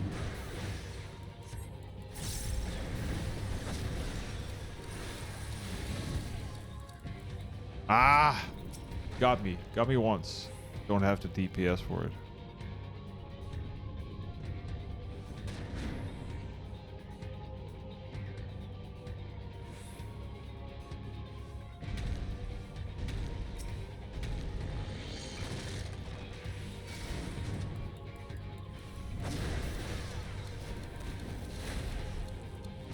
Come on. Freaking damage. Oh, so. Okay. That's how you want to play.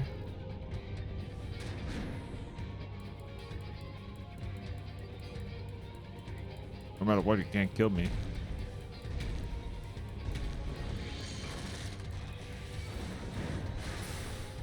There we go. You just need to.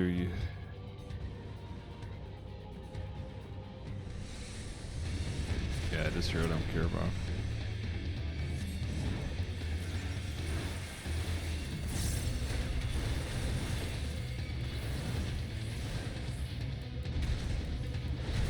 Let's see how it goes. 8, 7, 6, 5, 4. Okay. Here.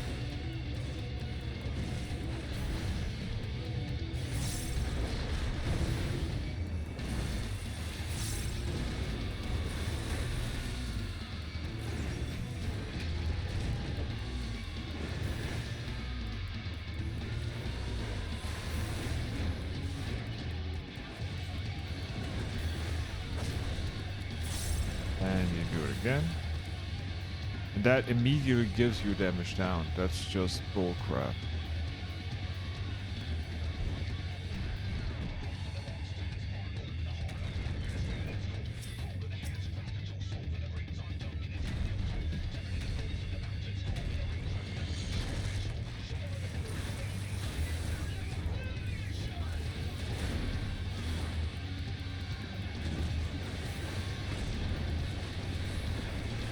Stay in the middle.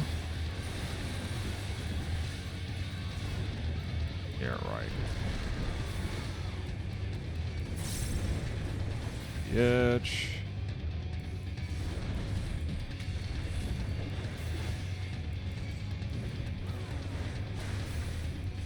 Waiting for us. 7, 6, 5.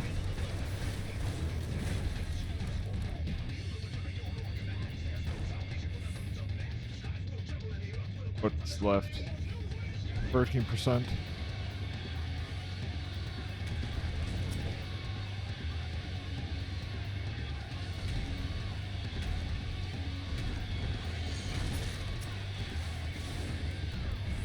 Need to wait until Storm's Eye is up.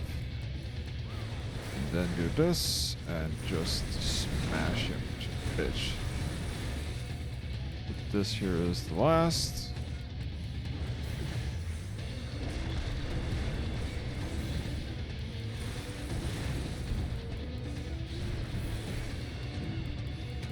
%.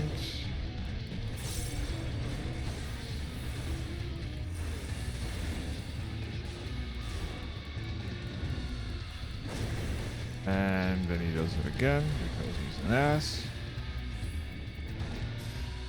We'll have him next time. There was no rage in this here, so.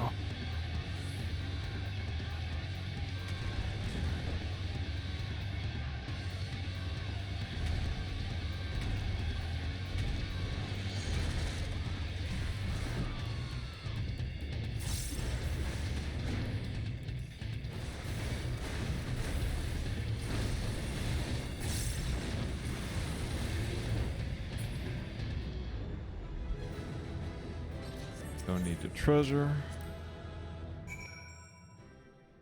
And that's that. And that. And camp.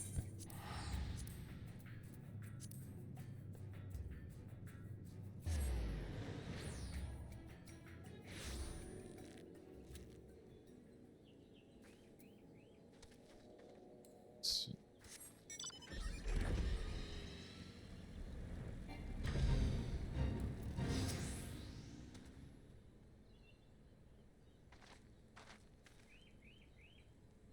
Ah, here she is. Did I not tell you she's returned safe and sound? The deed is done, then Titan is no more. Good. There's been enough to a tragedy this day. He has been like this since he regained consciousness. We'll believe he can hear us, but he has made no attempts to respond. He is most certainly still in shock, but we cannot discount the possibility that he succumbed to the primal's influence. Would that be proof to the case? He must be put to death like the other trial. Such is the Alliance policy, yes? You have the right of it. But we must not rush to conclusions after all. We once feared that the Yazael fault were beyond reasoning. And many have since laid down their arms except Ishkar's peace.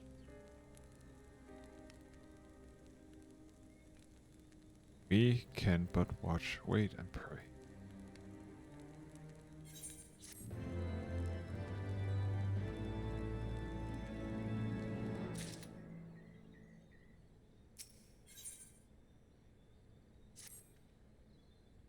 There's not to be gained from dwelling on the eventually over which we have no control, much less the one which may never come to pass. Let us tend to more immediate matters, confronting the commander, Poison of Titan's demise, for example. May be certain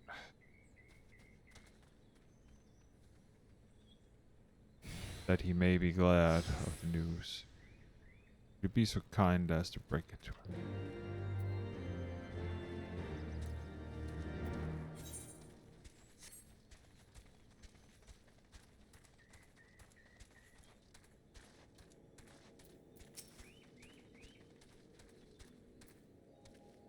Ah, you're a sight for sore eyes. When the others came back without you, I feared the worst.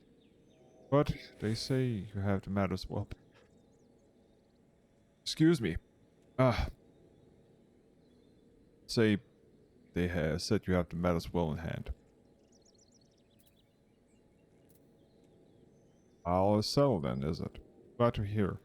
Well, not half of it glad as the men believe in me. Regardless of whether or not he was summoned properly, a primal is a primal, and there ain't a soul in the maelstrom that it hasn't lost a friend to one. Don't get me wrong, like, we're all prepared to do our part, but we weren't so naive to think that we'll live to tell the tale. Thankfully, of course, I didn't come to that, which my friend sounds like me that cause for celebration now.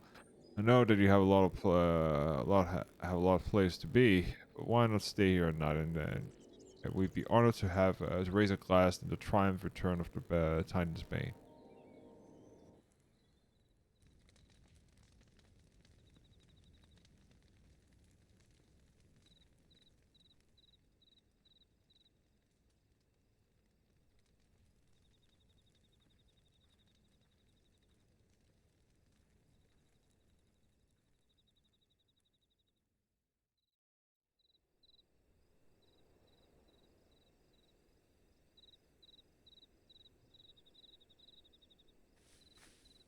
Who goes there?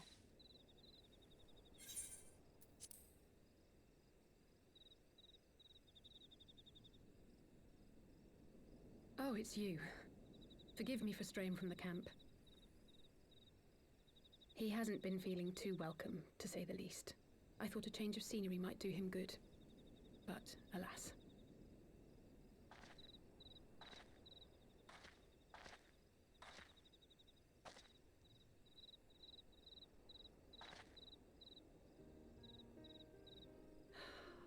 It's so quiet out here. The stars spread out before us, beckoning across time and space. Dawn may banish even the darkest night. How bitterly beautiful, those words.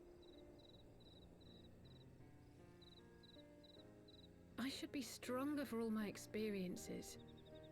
Yet my heart aches more than ever.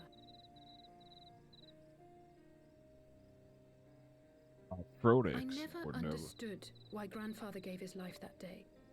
I thought that if I came here, I would find the answers I needed. But when I finally laid eyes on the land he sacrificed everything to save, saw firsthand the bickering, the pettiness, I was disappointed.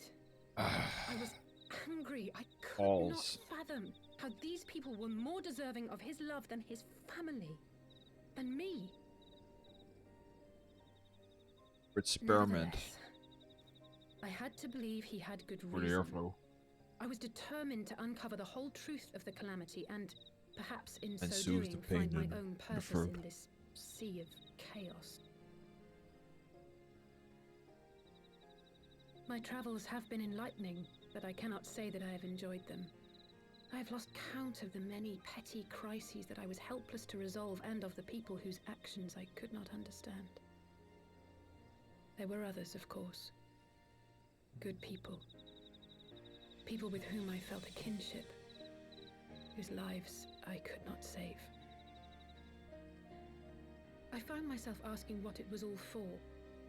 Why try if I was doomed to fail in the end? But then I recalled grandfather's words to my father, years ago, before he left Sharlayan behind forever. To ignore the plight of those one might conceivably save is not wisdom, it is indolence. We must all protect that which we hold most dear in the manner of our own choosing. We have to try, do we not? Of course, it's one thing to try and another to do. There were times while I was tracking the warriors of darkness when I faltered, when I was afraid. But then I thought of my brother, of Urianger.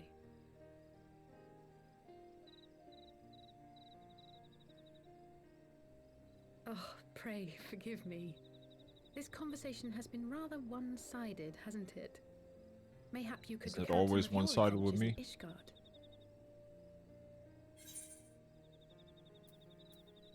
Okay, let's see, what do we have?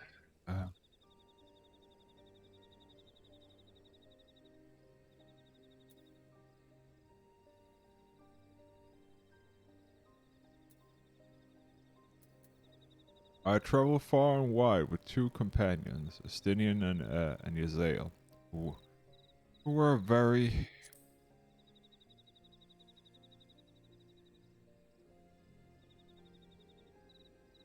Gods!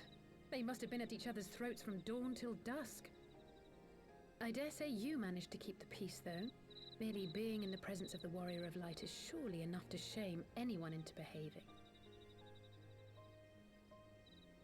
You would think so, but not The always. hopes and dreams of so many rest on your shoulders, Warrior of Light. As long as the sun rises, we can but carry on. For the sake of those we hold dear.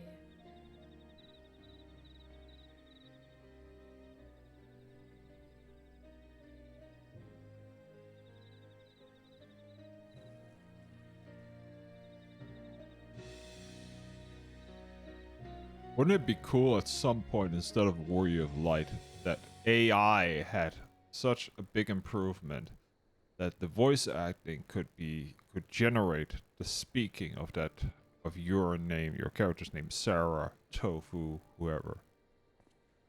And you could choose, for instance, let's say when you create a character, you could choose like the AI, how it To what said end the name. dost thou cling to the tainted gifts of the Mother? Every tool has its purpose. Even this.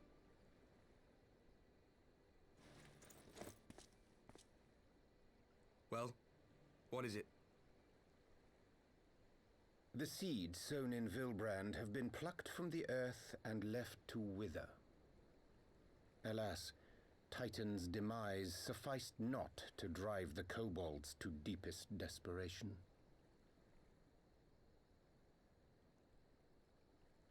What did the man in white have to say? That we are to proceed as he did first set forth. Well, that's easy for him to say. It's not his bloody world on the brink of destruction, is it? Be thou well reminded that with an end to Ishgard's unrest, naught now remaineth to preoccupy the Scion's thoughts. And thus may they devote their every energy to thwarting thee and thine. I foresee only greater difficulties ahead.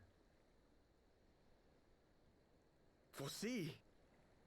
Are you sure you don't welcome them? I'm starting to think you might hold a candle for your old friends after all. Pray do not mistake mine intent. I but look upon the path which lieth before us with due trepidation. Shouldst thou be of like mind, pray consider then another course. For the power to invoke the ardor belongeth not unto the Ascians alone. With thine own hand strike down thine enemy, the so-called hero who would see thy home lost to light. Do but this, and thou wouldst at a single stroke disrupt the all-too delicate balance of this realm, plunging her straightways into chaos.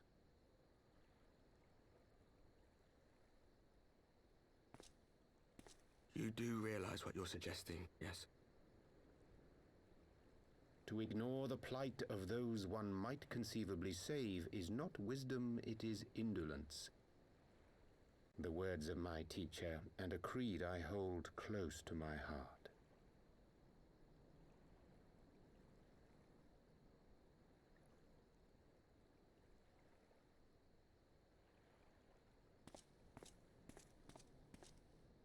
Very well. Draw her out. We'll make it quick. It shall be done.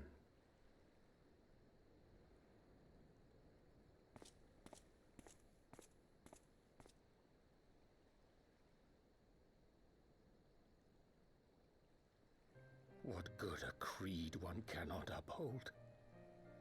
What hurts soothed? What lives saved? Oh, hapless fool, what hast thou wrought by thine own hands? Minfilia, my friends, I shall not now beg your forgiveness. Full deeply though it paineth me to walk it, I shall not stray from my chosen path. As Moonbreeder remains steadfast, so Here we have him. shall I. That should give the hint that this is Urandre. Which technically you could figure out pretty easily if you just look a little bit on the character.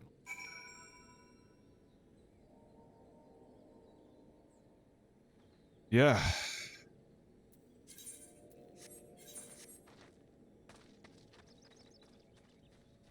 Our goal is that we finish 3.4, which we should soon do. And after that we'll call it a day. Oh, sorry. Mine is not there. Oh, what? Oh, Sarah. I thought you had a good night's rest. Was but a moment speaking with Thancred, and you stole a ping a link pearl. That some interesting news to share. Apparently, during the course of the respective investigation, both came across the crates of which had become of this guardian seal. Thus, seemed that someone in the capital has been very busy indeed. According to the Temple Knights, have launched a full-scale investigation. So Eric believes that it is only a matter of time before the culprit is found, and but we shall have to wait and see. In the meantime, it seems prudent to look into the recent activities of the other tribes in case they too have flushed with Ishgardian's crystals, but with that in mind, I suggest we pay Rianji another... Wait, where's Alize? He was here a moment ago with Gabu.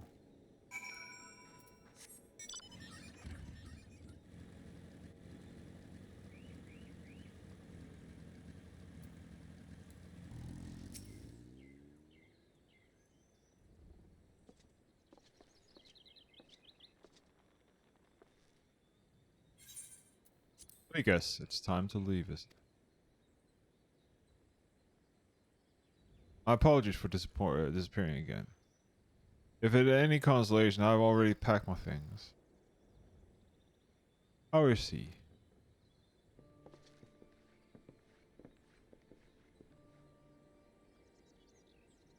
Brother Commander Bone, something tells me you are not solely here for a concern of his welfare.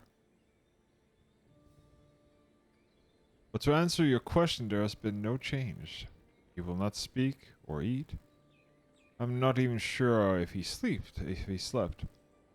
If he did, it seems none the better for it. He just snuffles about, the same expression on his face. Look after him, won't you, Commander? And treat him with every kindness. He is still in there, I know it. Beneath the anguish and despair, he is still fighting with all his heart. He deserves to be given a chance, or that chance, until he comes back to us, until we know for certain what has become of him. Aye, you needn't worry. If he hadn't risked his neck for warn us before, and help you secure the better part of the crystals, it could have been turned into a damn sight worse than it did. We'll not soon forget that. Nor will the Maelstrom Commander.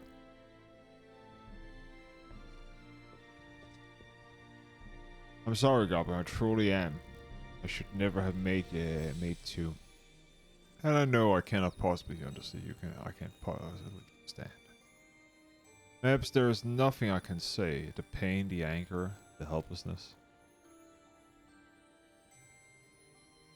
Hold fast to the memories of the better times.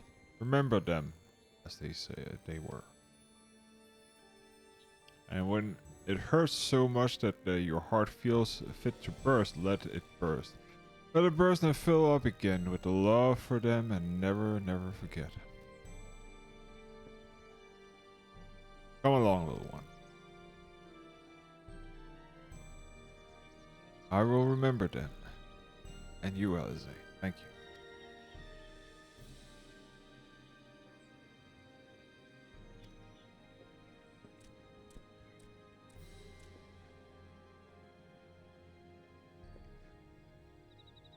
My face says though. Your words reached him in time. He will recover. Those who orchestrated these events will be made to answer for their crimes.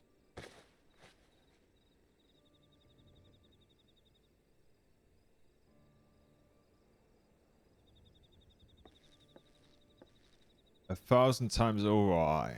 There will be a reckoning.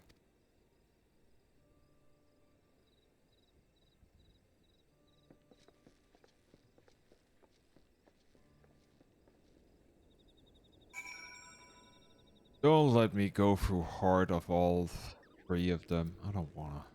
Just return to the Waking Sands. Okay. We still have a ticket or 3 tickets left. Let's see if I still have enough left for everything to count up to 0. Because at some point we should be done here.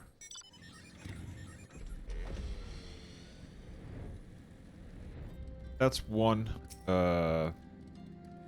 This here is mount I would love to have, but sadly, it's pretty hard to come by. Waking Sand.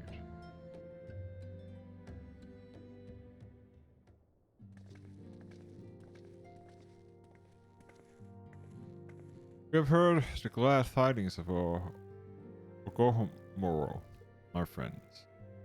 By the grace of the 12s, and you most valiantly efforts, people of Limsel say rest easy. May rest easy. I'd like to think so, yes, though we failed to prevent the Lord Crags from manifesting. We did succeed in weakening him, enabling our friend to dispatch him before the Warriors of Darkness could make matters worse. 'Twas by no means an unmitigated success, but it will have to suffice. Let us speak of another matter, one that was heavily on my lady's mind. As was this request, I sought out the Gerun Oracle, that we might better understand the aims of the Warriors of Darkness. Though their copious use of allegations defy the single interpretations, the oracles paint a most disturbing picture. One of worlds parallel to our own, apart yet linked, reduced to ruins from every Umbra calamity. 7 times have they succeeded. Then, of then of the 10 and free. Only 6 worlds remain.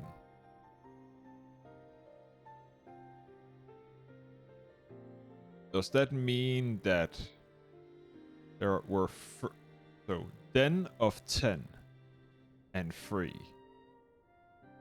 Is that 13 they're saying?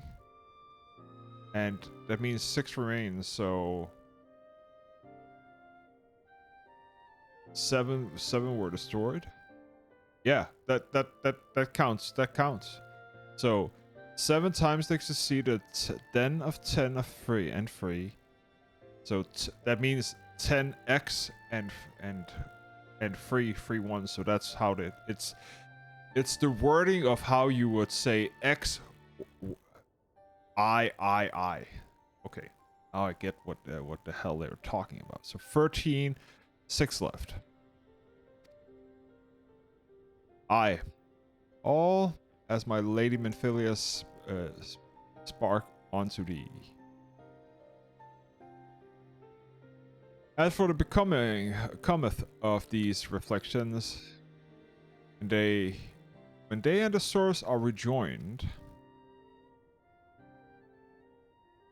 frail flesh undone in umbra fires, each soul sundered to her call, to flow onto the endless sea, there to endure as one and none.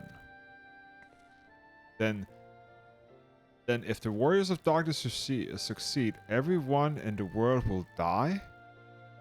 In the essence I, a verse spark of a reunion of flesh, and subsequent returned to livestream. So when the sundering happened, there were 13 worlds created on top of the source, if I understand correctly, hence 14. If all get this destroyed, everything dies and is reborn into one single world again. But it does require everything to die. The rebirth is technically what they're after. However, the fate may yet be preferable to the alternative. For if the first were to fail to transcend light in the manner of the warrior of darkness described, it would give way unto a void wherein none may know neither life or death. Far better to die, they reason. For in death there is life, the essence of the soul which returneth unto the source may be born anew, save such at last, or at least is their belief, I assume. So they are talking about the belief why this here is better is because everybody reincarnates. So it's reincarnation. If that is true, then, gods, no one should ever have to make such a choice. We speak further on the subject. I would share with thee another recent discovery. It seems of several sizable shipments of crystal have been delivered onto the hands of the Alamegan parties. Alamegans? Strange. Have you believed this to be the work of the same guardian smugglers who supplied the beast tribes? I know beyond the shadow of a doubt, but at least, lest thou wonder of their motives, I would remain knew that the Asians did once attempt to bring about the summoning of Rathgal. The individual who took receipt of the shipments are refugees belonging to the group devoted to the cause of Alamegan liberation. It may also interest thee to note his guardian suppliers appear to be none other than the remnants of the Illini Rosaline's network of spies. Surely you jest, and yet it is it is not surprising, but we fret the leadership and the haunted by the Alliance. I can well imagine such villains being deprecated and desperate enough to conspire with the Asians, assuming they even know or care who their new employer are. All of which is irrelevant. Forgive me, we must seek out the resistance group which received the crystals without delay. Sarah, Alize, will you come with me to Little Alamigo?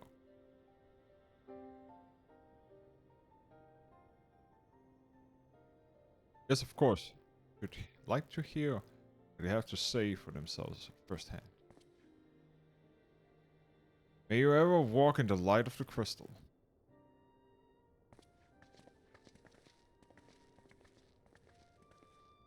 Alize is onto him, 100%.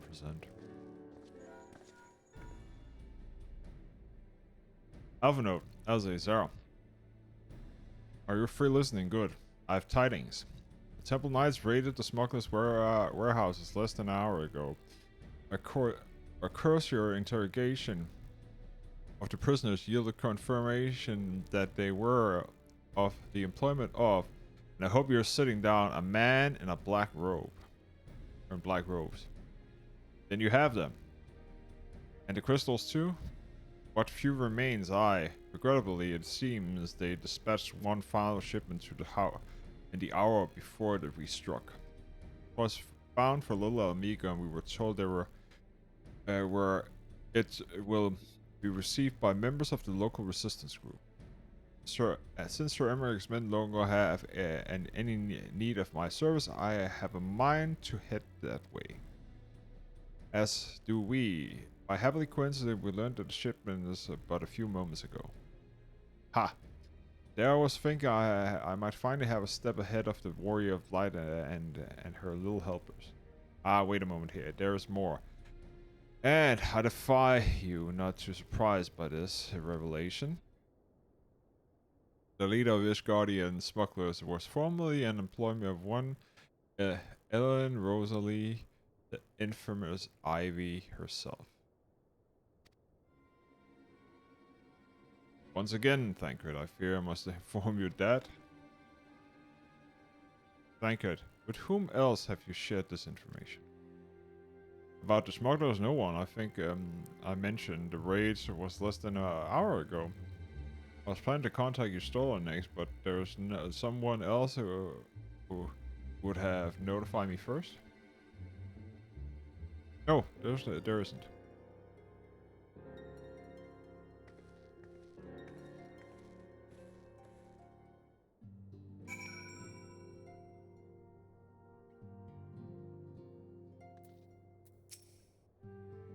What in the world has gotten into her?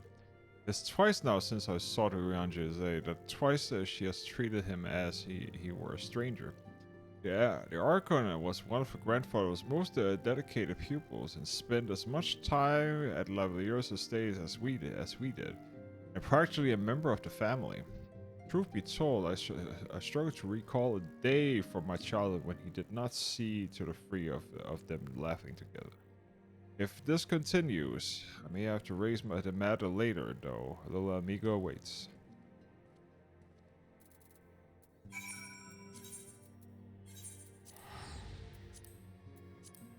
I have a feeling we need to fight Ifrit.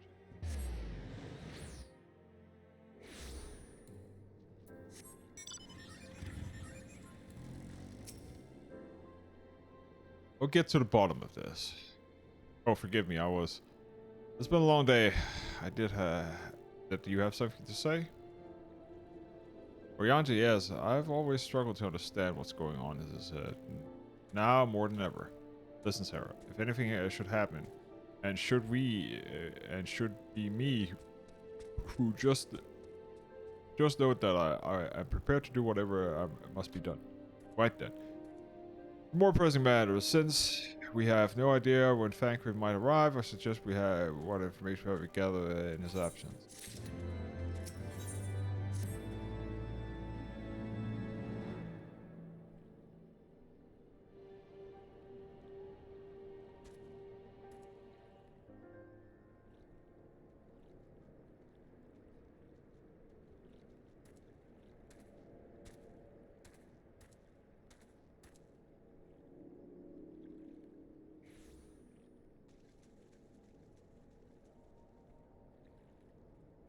Okay, we are close. Halfway. So to renew the reliable information of members of the Almegan Resistance operation have taken recipients to several large shipments of crystals. With task being to certain whom and why.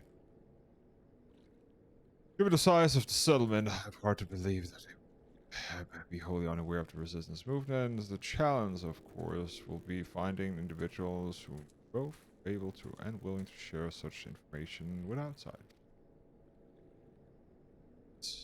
Seem sensible to divide our forces, Sarah. Why don't you question the residents of the eastern half of town? Alexander and I will do the same in the western afterwards.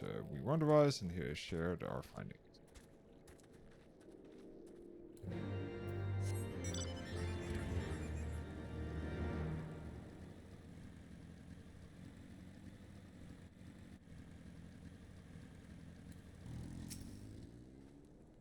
Let me guess, you joined the fight, have you? No need to deny it, friend. You're not the first to answer the Griffin's call. While he's lit with fire in every Alamegan heart, he's also inspired more than a few Uldans to pledge themselves to the cause. A little wonder if the Gallians won't stop until that we've all under the yoke. The Griffin? Who the fuck is that? I see you there, going around asking questions, looking for the Griffin. He's lot, I bet. Seems that they've been talking to little Amigan these days. Folk wondering what he's about, what's gotten in store for the Gallians, and what under the mask of his. Some say he hardly got a face with all the scars. Others reckon he'll have been marked a deaf man by the Empire, and that they send a bloody legion if they knew he was here. I guess a guess is as good as mine. And I bet it's upstairs. Yeah.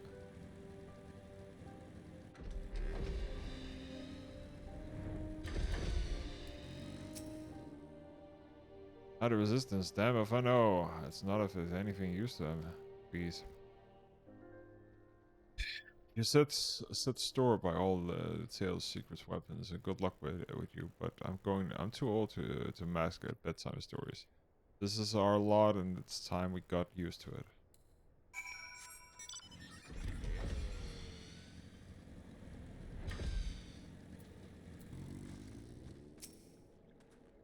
Suppose you should want to learn. I think I know it already. This Griffin seems to be the leader of a newly formed faction within the Resistance. The Masked, yet desperate. Their growing popularity, no one seems to know much about them.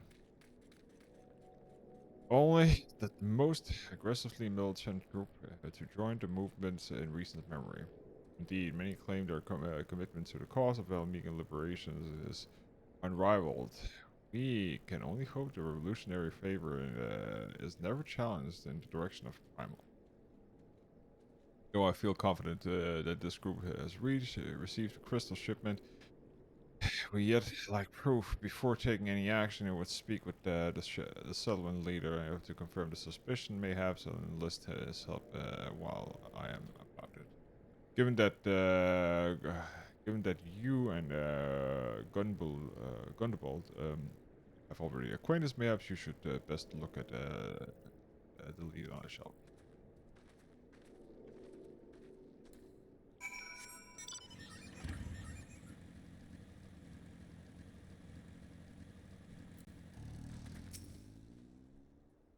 Much as it pleased me to see you again, I cannot help wonder what if I should be worried. I've heard you and yours have been asking questions. Griffin's Eye, I know of them. As do we all. He and his masks have been a leading fraction of within the Resistance, though there are suspicions they're first given the secreted ways. He's quietly proven himself a charismatic and capable commander. We're not drawn to his passion and his vision. I truly believe that He has what it takes to lead them to victory. Even I cannot help but admire the man of what accomplishments, but I have not forgotten Wilward. Was blind to the danger of his ambitions. You were not. Griffin will soon deliver the speech of the people of the sunken temple of Quam, and go and see him with your own eyes. Wait his word with your own heart. How convenient. This is but a pity that Thanker is not here to join us. You two go ahead. I'll stay behind and wait for him.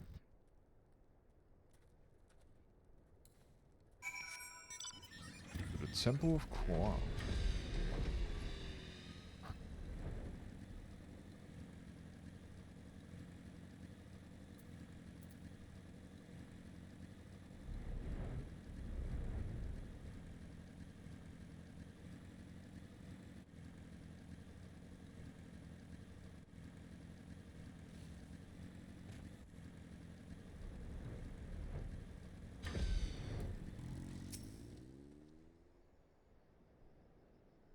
Has it begun already? I hear voices coming from within.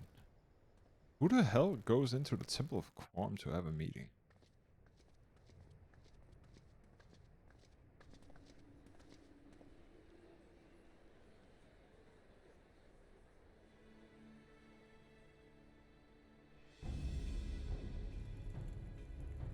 Brothers and sisters, 20 years ago, Alamigo, our home, was claimed by the Garlean Empire.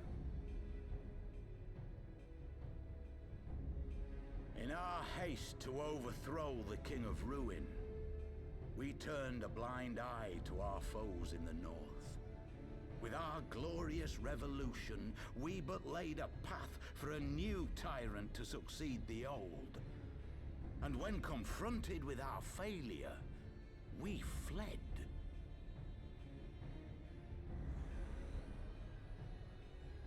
Not a day goes by that I do not think of those we left behind.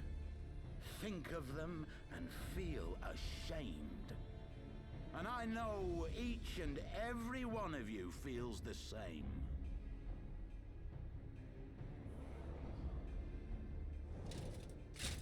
We abandoned them, our own flesh and blood, to labor till their backs gave in and their breath gave out. Building the twisted steel ramparts which now mar our once majestic mountains. We abandoned them, the brave and true, to fight and die for their country. Or worse, to be conscripted and sent off to rob another poor bastard of his home. We abandoned them, the meek and powerless, to bow and scrape when the Garleans pass, to sully themselves that they might live to see another day of misery. The Black Wolf may be dead, but a new Imperial Viceroy reigns in Alamigo now. A beast, not a fraction as merciful. You all know the Eorzean Alliance will do naught to oppose him. For all their promises and platitudes, they will not act if there's no profit in it. Only we can free our brothers and sisters from the Empire's tyranny, my friends. Only we have the courage to stand and fight. They have imprisoned us. They have enslaved us. And they have murdered us. But no more! Blood demands blood, and the Garleans shall pay for every drop they have spilt upon our lands.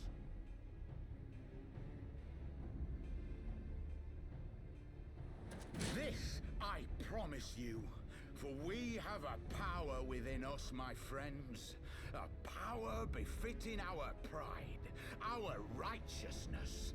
Only join us, and we shall grant you the means to unleash it, and together we shall see the Alamigan standard raised over the mountains of Gir Arbania once more!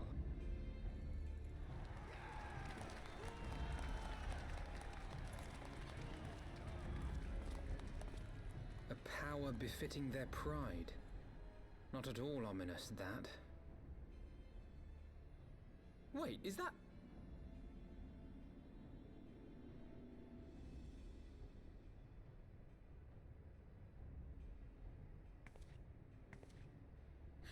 What are you two doing here?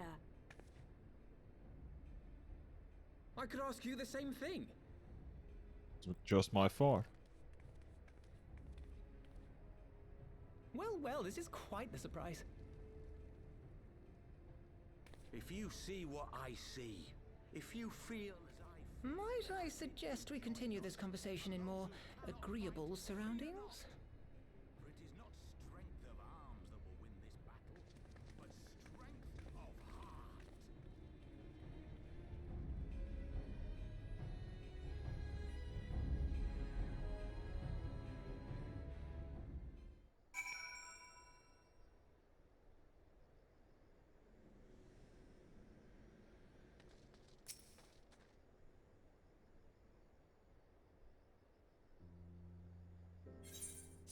Just kind of express how glad I am to see both of you alive and well. And you, I thought you were pretty obvious that you and Sarah would be fine. Crystal Braves never had a realistic chance to capture any of the science divided as they were distributed by the better part of Eorzea. But if you truly believe that, forgive me, what exactly have you two been doing all this time?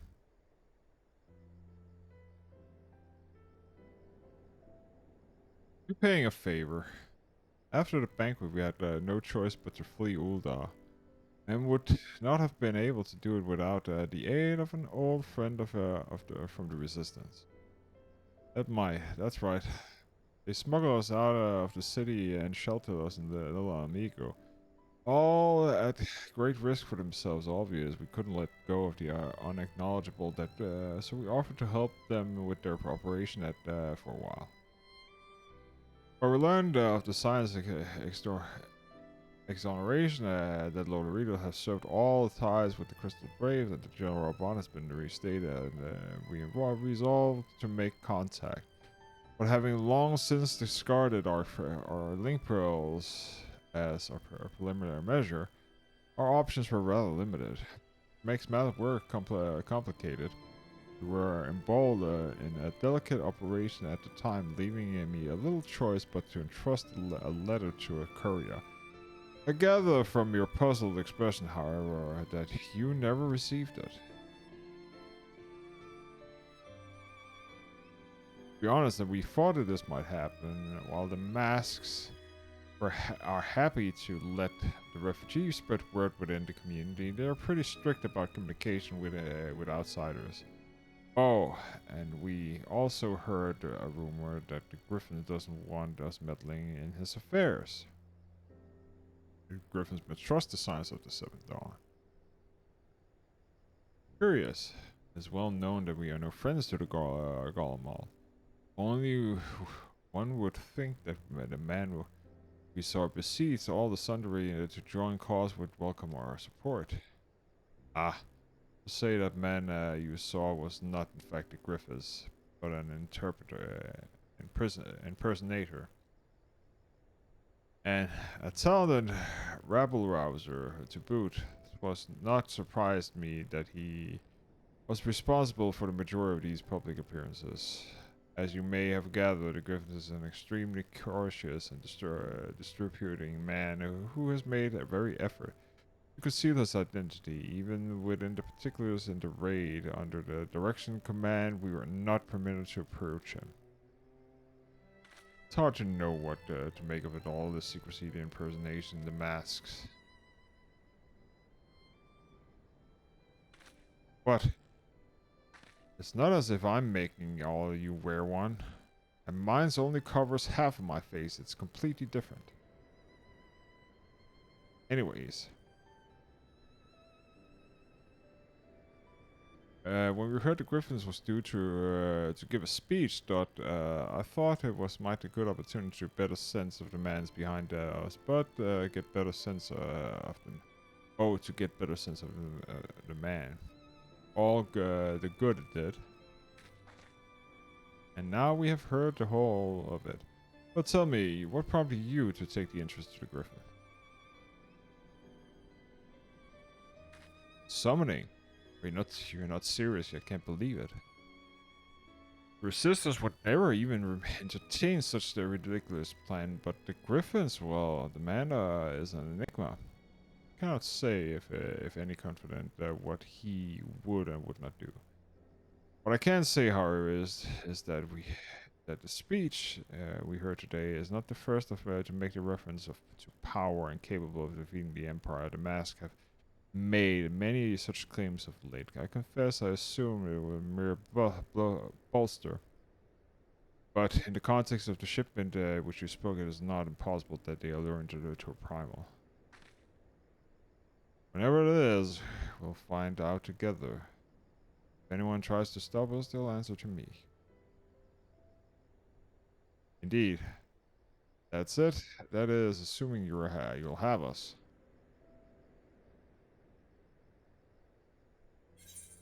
It's a stupid question.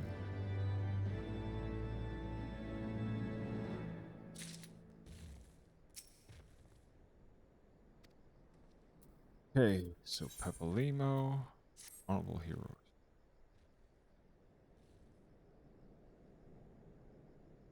We have 3 quests, this one and 2 more. If you suspected the Griffins is indeed plotting a summoning of a prime, we must indeed obtain a confirmation that there is yet time to act.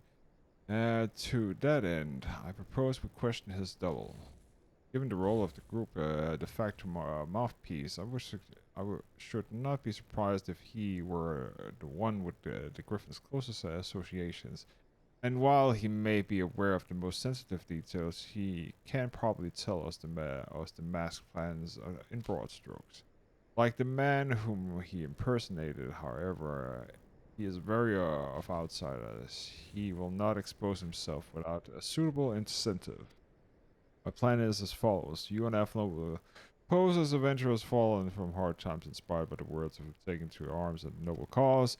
Gita and I will, members of the Resistance, recount the tales of the past achievement and testify to the usefulness of the struggle ahead when our enthusiastic assurances still ring in his ears. We will decide to welcome you in person, and we will arrange a meeting.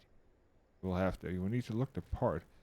We might have remained the charade until you have concerned you have him cornered at least. Here, there should be enough to purchase suitable garments from Tailbot and have him rub a respectable amount of dirt on them for good measure. Any questions? All seems simple enough, thank you. With that, sir, let us be off. Deliver the sack of guilt to Tailbot.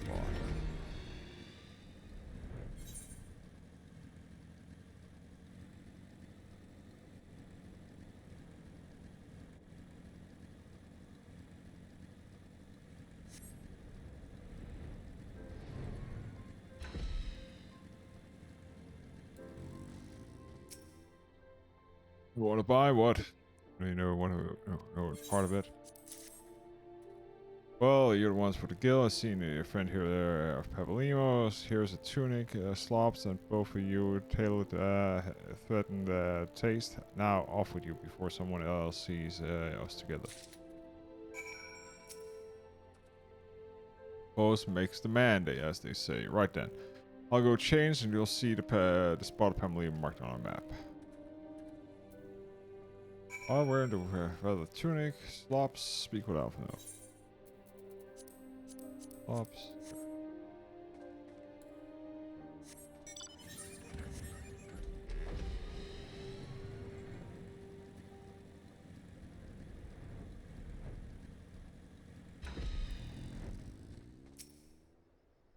Well, look at us, a pair of down-held adventurers seeking the chance to recapture the goal path glories. Yes, that should suffice. Now we play the waiting game.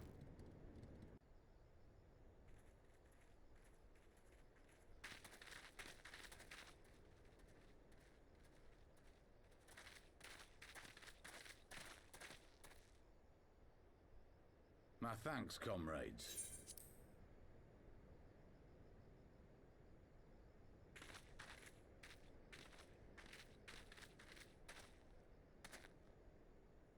You must be the esteemed adventurers of whom I've heard so much. I understand you have taken an interest in our cause. Mayhaps.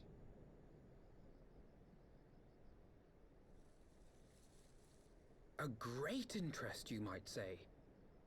Your words have certainly made quite an impression on my friend and I. The Resistance has long, and some would say wisely, avoided open engagements with the Garleans, but you and yours seem confident against the world in arms. I can only assume you have good reason to be so bold. Why, one might even think you are planning to summon a primal. Because that would do much to explain the sizable shipment of crystals you recently received from your smuggler friends, whom our Ishgardian allies have since detained, lest you wonder.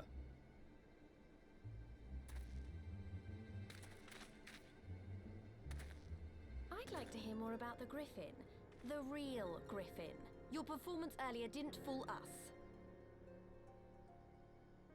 Ah, the famous scions of the Seventh Dawn. I should have known better than to think I could conceal the truth from you lot. You are right. I am not the Griffin, but I speak with his voice, and it was at his behest that we procured those crystals.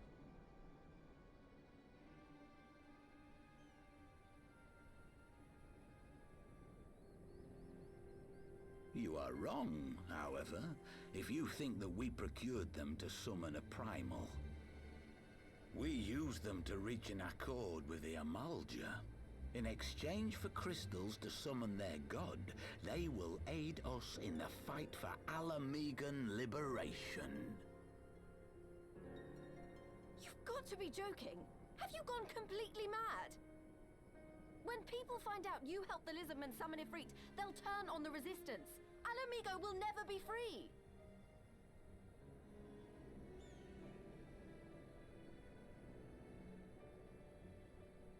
This isn't a fairy tale, girl. We don't have the luxury to play at being honorable heroes. It's because the likes of you wouldn't sully your saintly hands that Alamigo's been under the yoke for the past 20 years. But the Griffin won't stand for it, and neither will we. We're ready to do whatever it takes. I'll slug him in the face.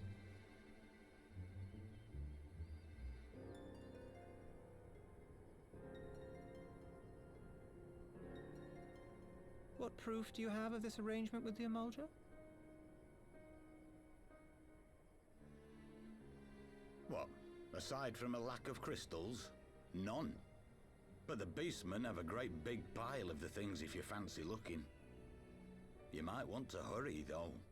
It'll not be long before they summon their god. That's what we call a bad bargain. Search our camp if you don't believe me. We have naught to hide.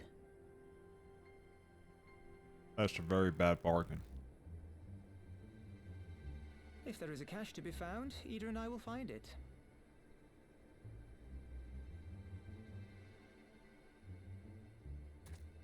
Then let us be off.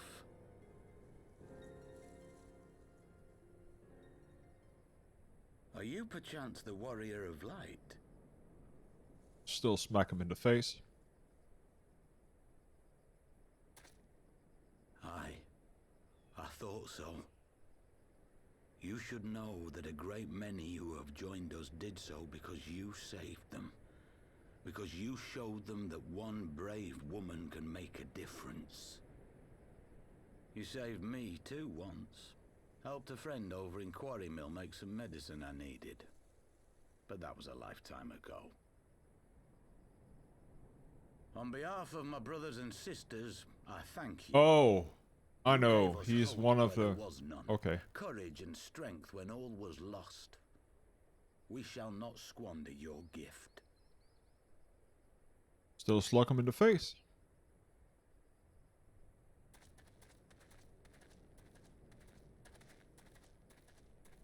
I know that look, Ida, and I do not like it. You cannot seriously be contemplating taking up arms with that band of cutthroats. I just...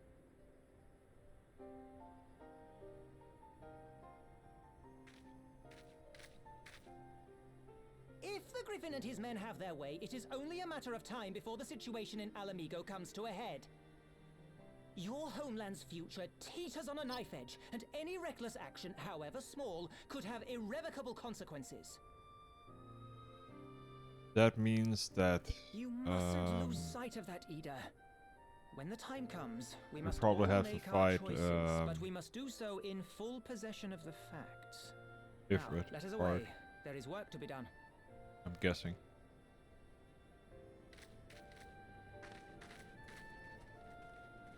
Because we already fought Garuda, we already fought Titan, and this here is the last one. So after this here, we should be going into 5-5, or 3-5, sorry. Okay, first of all, I'll take this here crap armor off. Thank you very much. Farewell, he said. Do you remember? Forgive me. I cannot express to recall every name and face. Besides, it's not that it matters.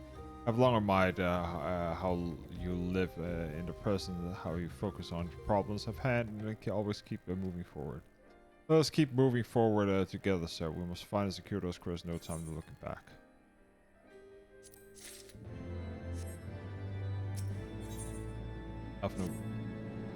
I'll take it that the Griffin's double at its word. Then the crystals are somewhere near Saharak, ready to put use by the Almelja. We must appraise Alizan of all that we've learned. Only both the Amigo after I've changed.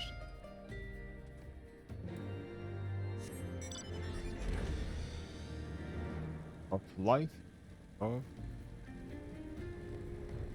one life, one word. What? Oh, we are at the stupid entrance. Okay. I'll check the long way then.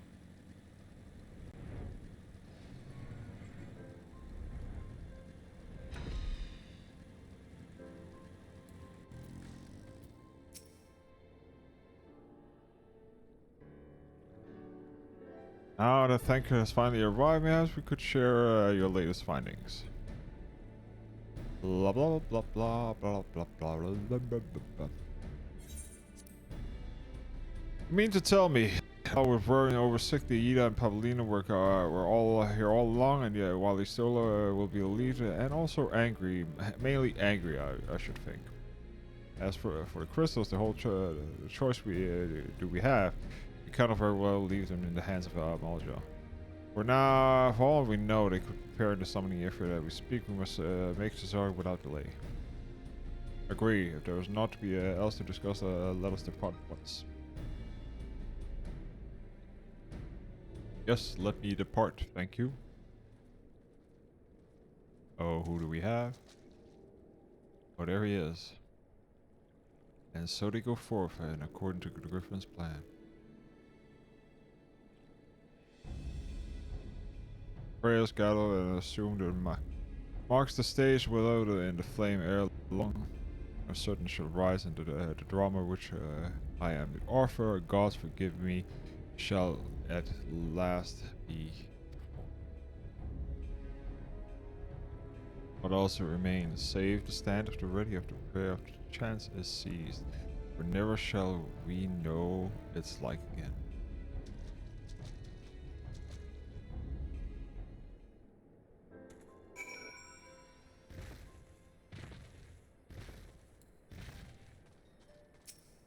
You have it. I confess I expect a warmer greeting. We must not jump to conclusions until we have braved the boldest ember. We must be ready to engage the enemy at any moment and make it the final preparation. Pray you know we shall wait your signal. Upon entering Emberskull, several cutscenes will play in the sequence. It is recommended that you set aside sufficient time to the entire cutscene, and we have sufficient time because this year is the last thing we will do, if I remember correctly. Then afterwards there's one floor quest. This isn't right. The Emulger would never leave this place so poorly guarded. Of course not. We're not that stupid.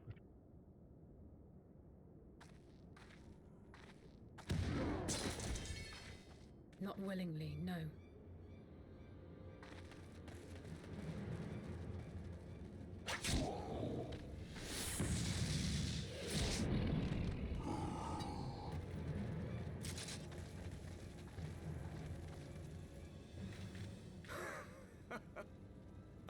The saviors of Eorzea. Slow as ever.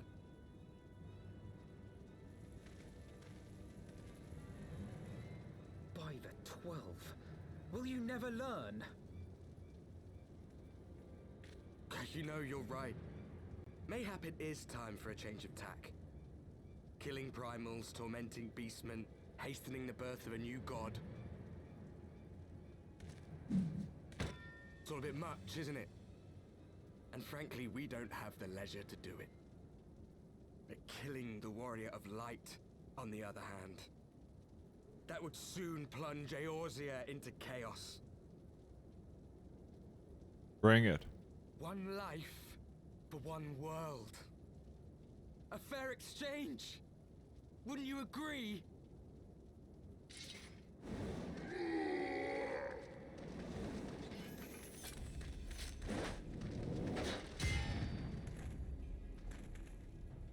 Lest you forget, you've more than one opponent.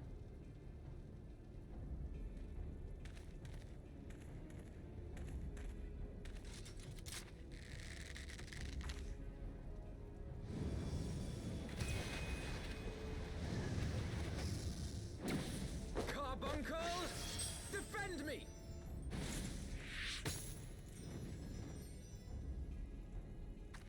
I sense you will offer more than mere target practice, unlike your sister.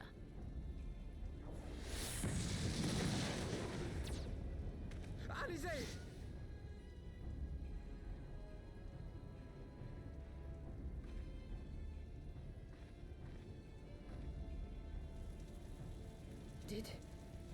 Did I not tell you, Alphino? I am not the girl I once was. My brother was always the clever one, while my talents lay elsewhere.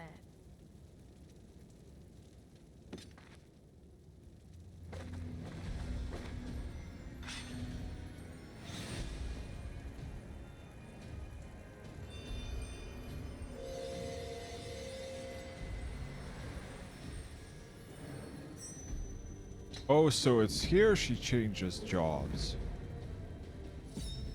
Okay. If you would dare to stand against us, to destroy all that we hold dear, then you shall die by my sword.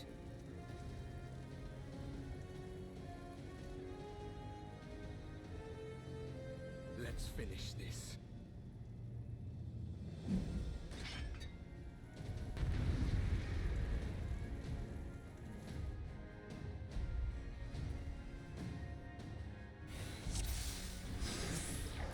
Hidey-ho there, neighbor. Now I know perfectly who I'm gonna go for first. Hey there, little missy. Know my name? I am.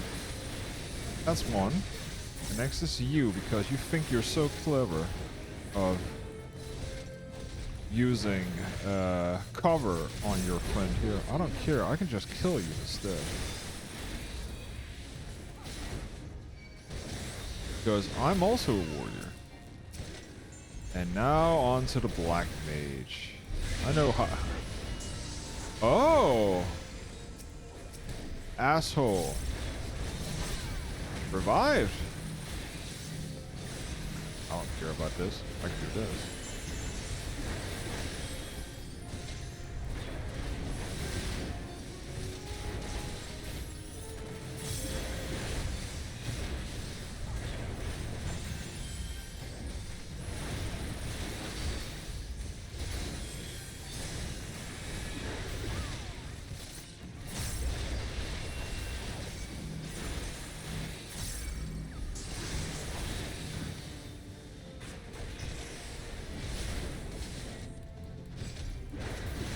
Still think you got me, huh?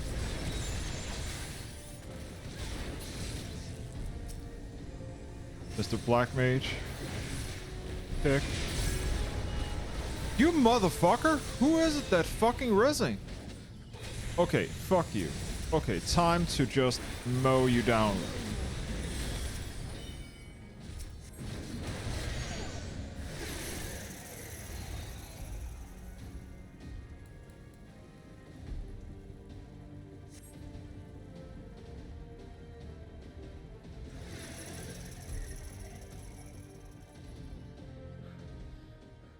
It ends now.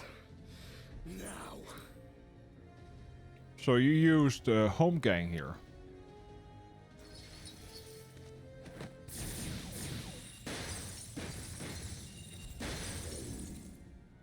What? The chains!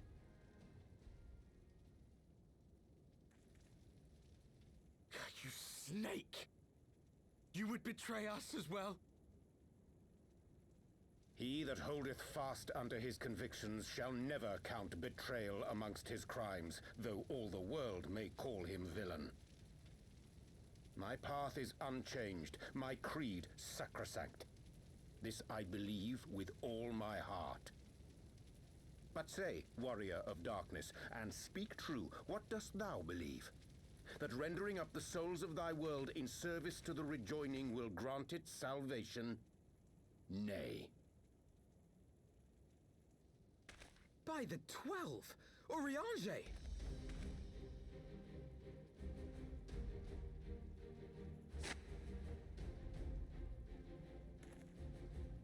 Mine apologies, Master Alphino.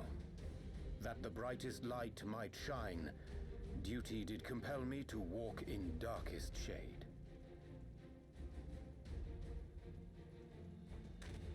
You sweet fool. I was almost willing to believe you had turned against us.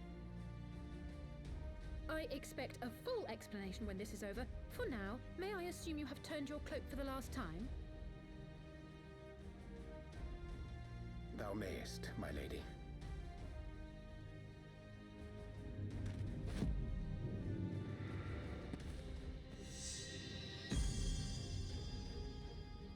By thy leave.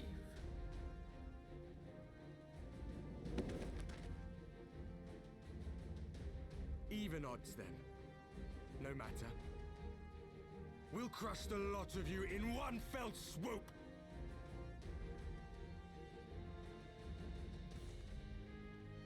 Understood.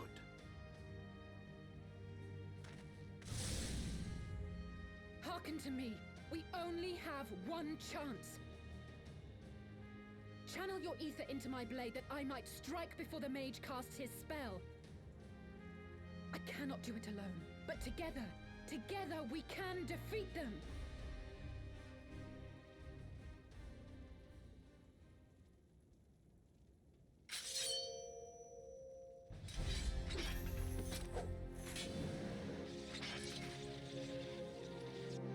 Make ready! They come!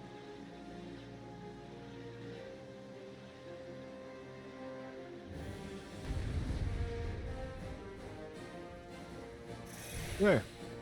Let's see what the game plan is. Channel ether into kick.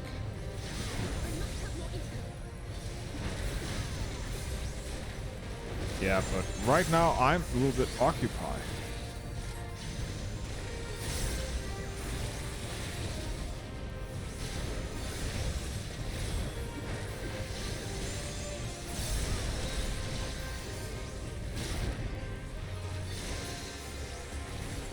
Okay.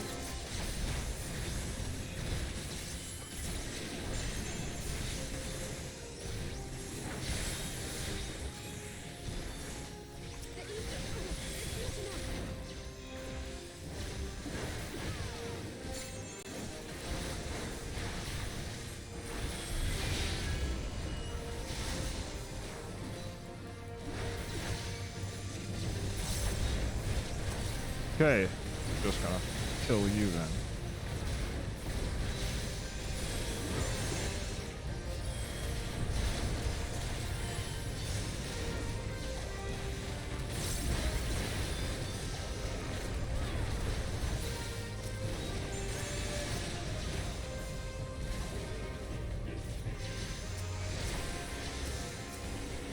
Okay, you want something?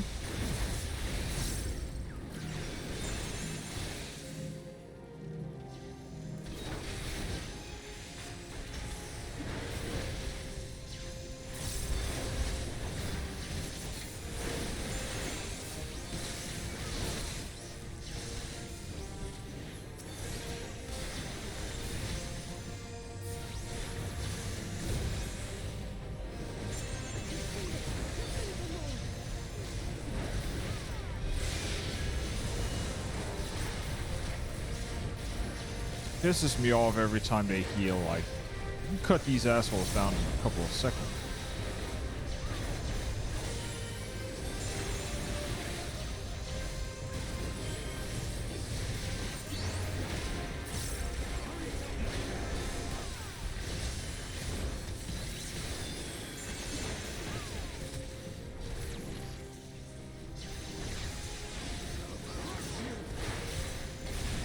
Okay, fuck you.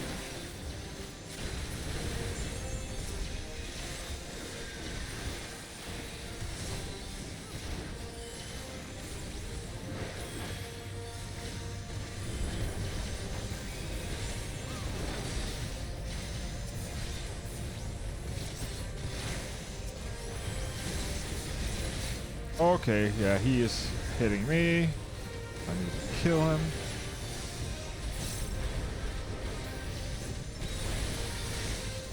You? Ranger of Darkness, where are you, fucking asshole?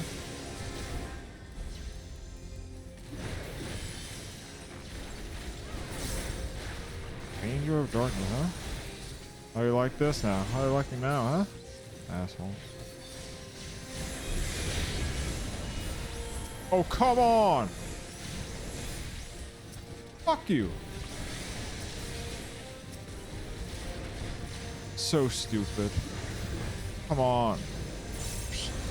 Fucking interrupting constantly.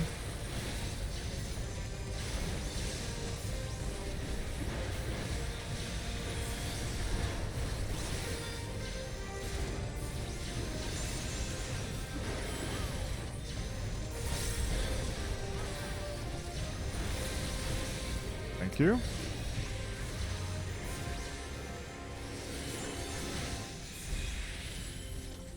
There we go. Fucking. With this blade, I banish the darkness.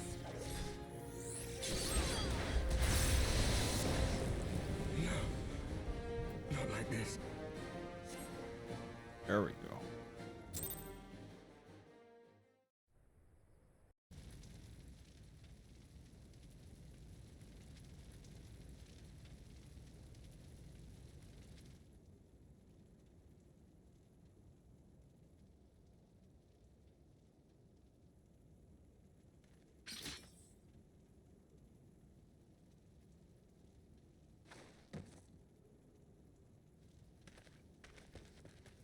Alize, are you hurt? A touch dizzy, but otherwise fine. Thank you.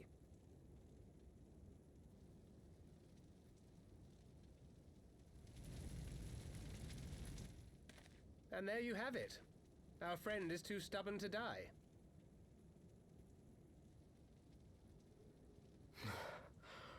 We are far from finished.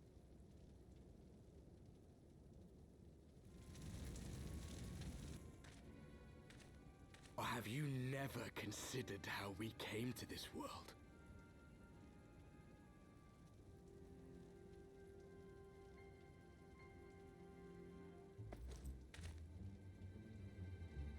Crystals? You mean, like the Ascians? Just so. As the Ascians flee unto the rift twixt plains with crystals of darkness, so did these warriors come hither with crystals of light.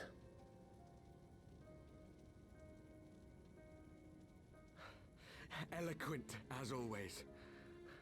Aye, like the Ascians, we too are beyond death. You cannot defeat that which is eternal. Actually, you can. Wait!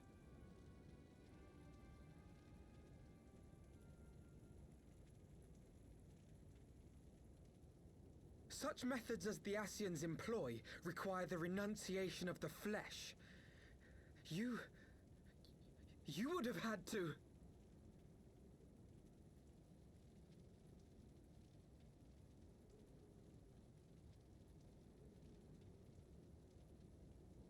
At long last, you see. To save our world, we gave our lives.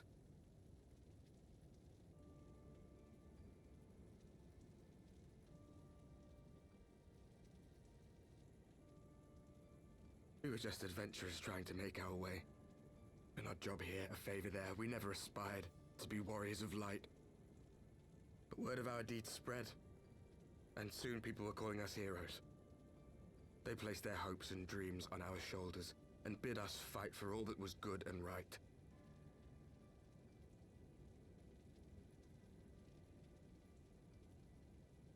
We fought, and we fought, and we fought, until there was no one left to fight.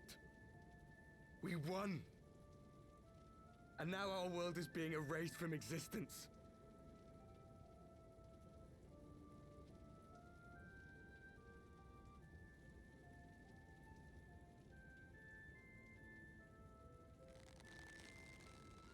We did everything right.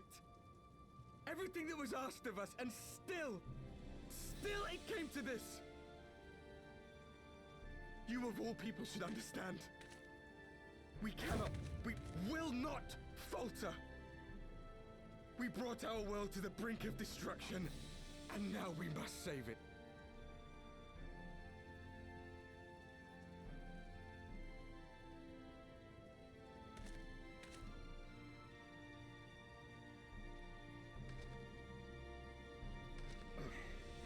I've died before, Arbet. I'm not afraid to die again.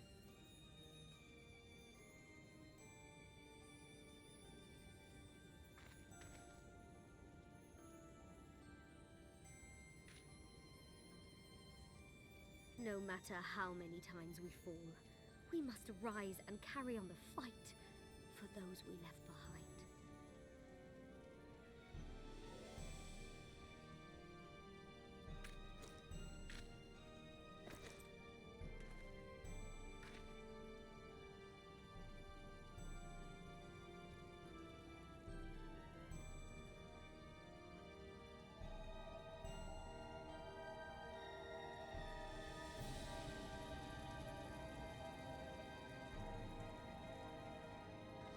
Five crystals only. Where's the sixth? To have known the depth of sorrow and embraced the highest sacrifice. Nonetheless, Master Louis-Sois, guide my hand, I pray you, as fate's thread spinneth upon this most capricious spindle.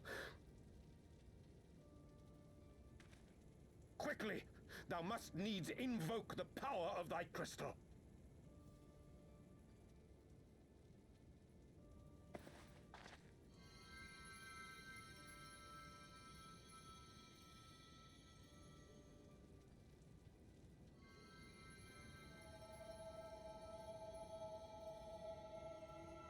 This is the crystal that we got from Master Matoya.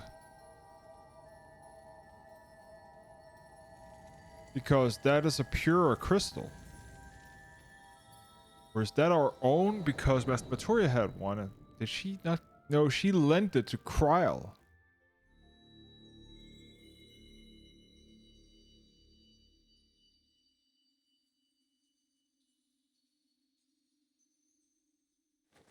What is this place? Such pain. Such sorrow. Oh, my dear children. It can't be. Mother Heidelin, hearken unto your children's plea. From two worlds do we gather, and from two worlds do we offer a bounty of light. In this desperate hour we do beseech your intercession. We beg an audience with the word of the Mother, with your chosen Minfilia.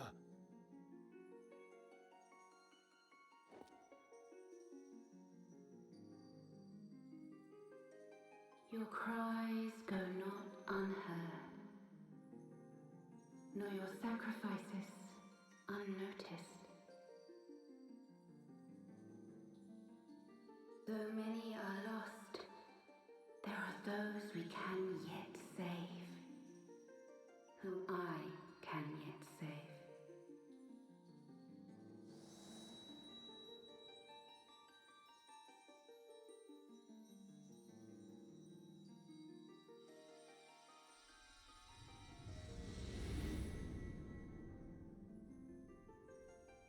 Minfilia.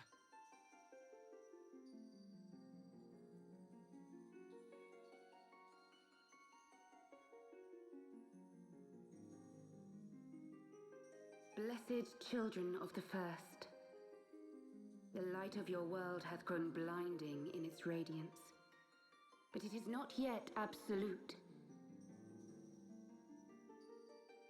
I will hie me to your world, and there take unto myself the light which riseth even now to drown it, as darkness once did drown another. Now you deign to answer our prayers? I will suffer this farce no longer!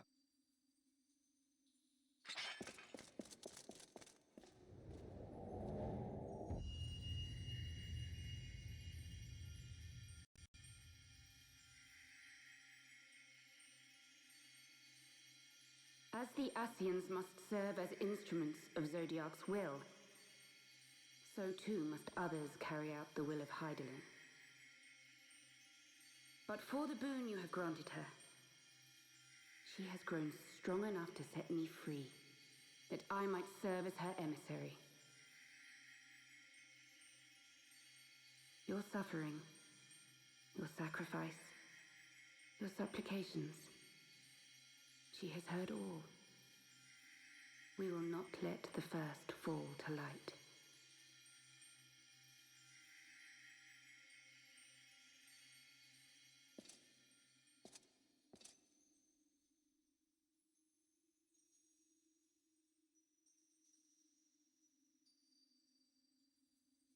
Thank you, Urianger, for bringing everyone here.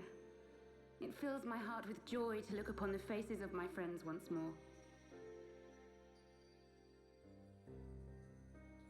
In taking you unto her bosom, I knew that Hydaelyn had bequeathed to you a sliver of her grace, granting you strength longsword.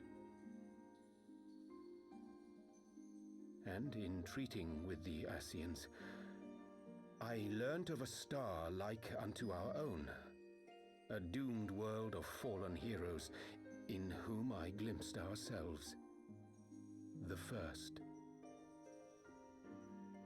Full long did I search for a means to save this world, concluding at the last that the answer lay in the power of blessed crystals.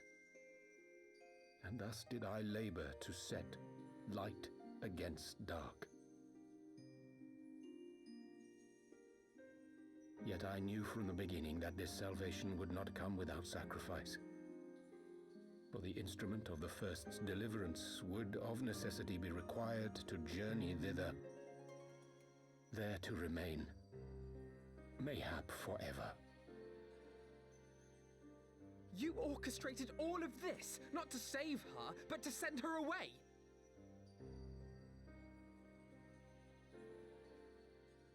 One life for one world. Such was the bargain, and you the coin, though it were not mine to spend.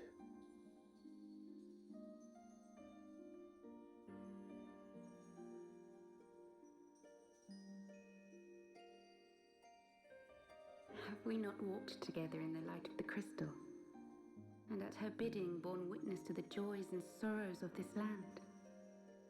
Each and every one of you knows my heart. If this be the price I must pay, I pay it gladly. You would go alone, then? My dearest Thancred, you who have ever watched over me, I am truly grateful for all you have done on my behalf, as would my father be. Your kindness, your compassion, your love. These are your gifts to me, and our gifts to them, forming a bond which transcends time and space.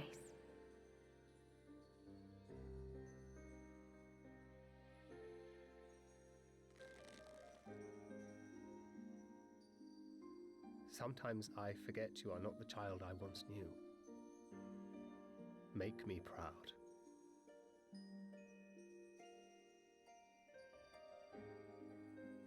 Long have I watched you from Heidelin side, watched as you nurtured and kept safe the light of the dawn.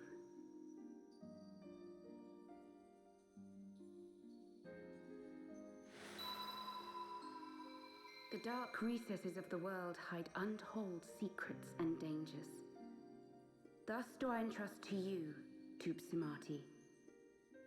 I pray you, keep to the path that you may never have need of it.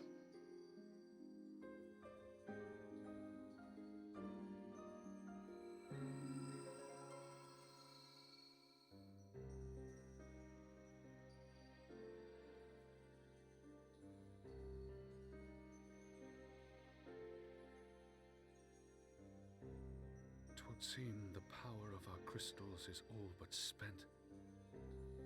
Perhaps, if there is naught else to be done.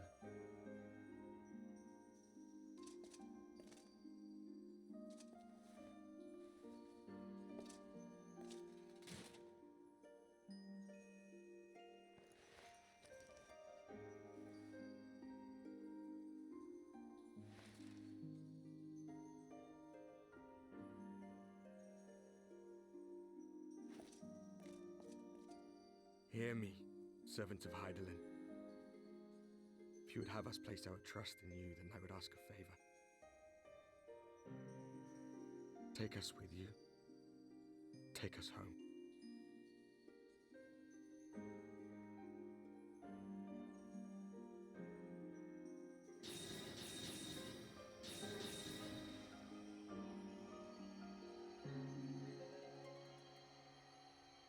We were blind to the truth once, so I tell you this, as one fool to another.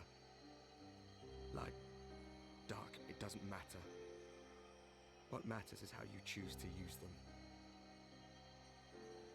We made our choice and you see what came of it, so please, forge a different path. Seize a better fate.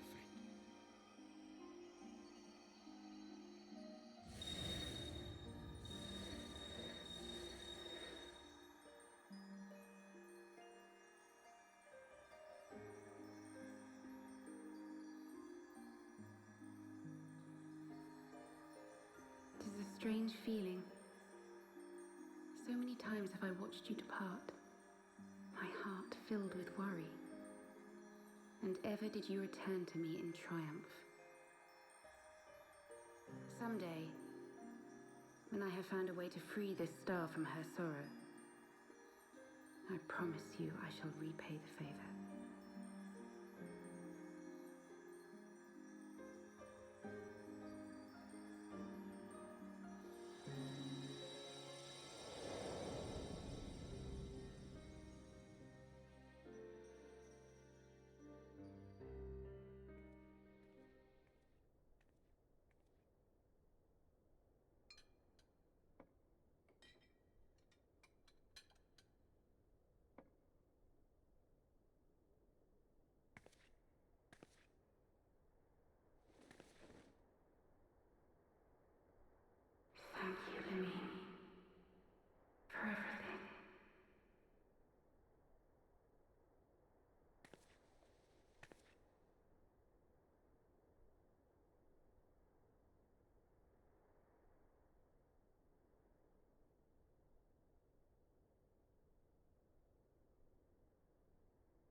Okay. Seemed that the southern line again. Ophelia is doing, no doubt. Many of the 12 spent on our way, and the Warrior of Darkness too. Cannot help but wonder what awaits those wayward souls. If they gave their lives in order to travel to the source, then in return to the first, would they not? Perhaps that was their wish.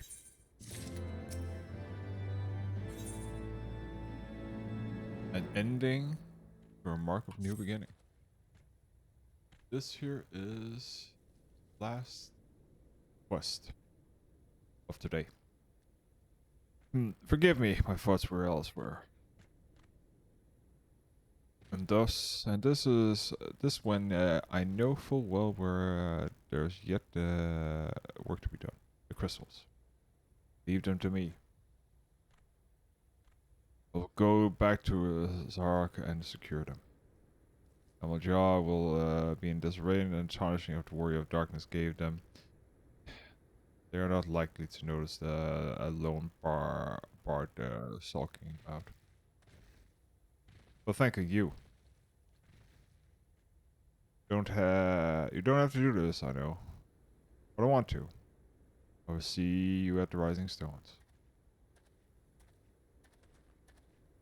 I should go find your Pablimo. I must finish the searching of the mass camp for by now, and not that it matters anymore.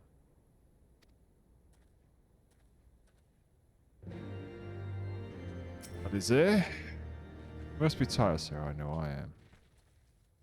If thou would permit me, my lady, I would ask a question. When dost thou become aware of my independent pursuits? When I saw you meeting in the war with the Warrior of Darkness and the Asians in white at the Great Library, I tried not to think the worst. You've never been one to confide in others. So I knew that you were your own intentions pure, would not share your plans with us until you felt it was time and was right, but I cannot deny a part of me feared you had simply betrayed us. But that there had been another way, know that I took no pleasure in deceiving thee, and that these sins will forever weigh heavy on my heart. I understand why you did it and what you did, but that you but sought to achieve the greatest good while inflicting the least harm. Not many would have the courage to make that choice. But even knowing what came of the action after your actions, I find that I cannot condone them. I'm sorry. Sarah, forgive me.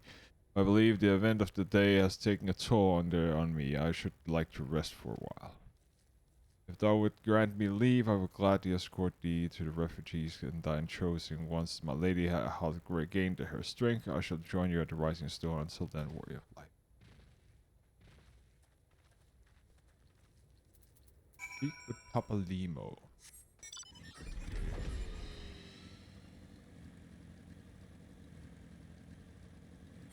Actually, I want to check. Have we actually any of? Yeah, we actually.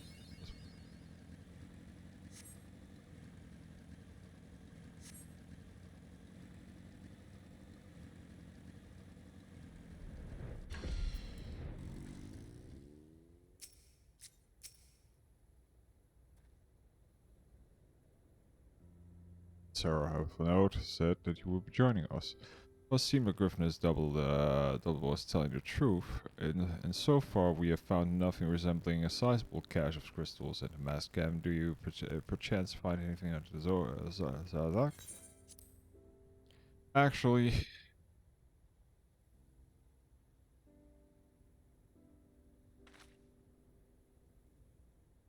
I don't believe it. The crystals Minfilia of all of it. It's just I don't know what it is.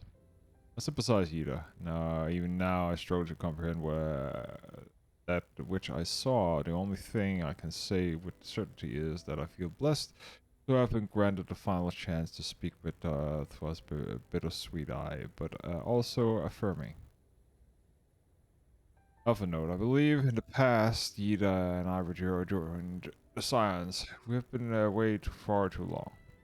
Although I love that leaving Griffin to his own devices, I feel our investigation would fit from more dispassionate perspective, and I hope we might in turn offer our opinion on the many challenges that you have faced in our absence. God, it's been absolutely ages, hasn't it? I can't wait to hear about everyone's adventures. We should be glad to recount them, and Tataru's tales may well surprise you.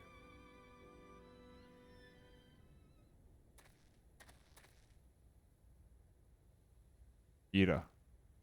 Ida. Oh, God be praised, it is you. Ida. Alive and standing here before me in the flesh. I hardly believe my eyes. Oh, come now, you haven't really forgotten me, remember. It's Gundabald. I fought beside your father in the revolution.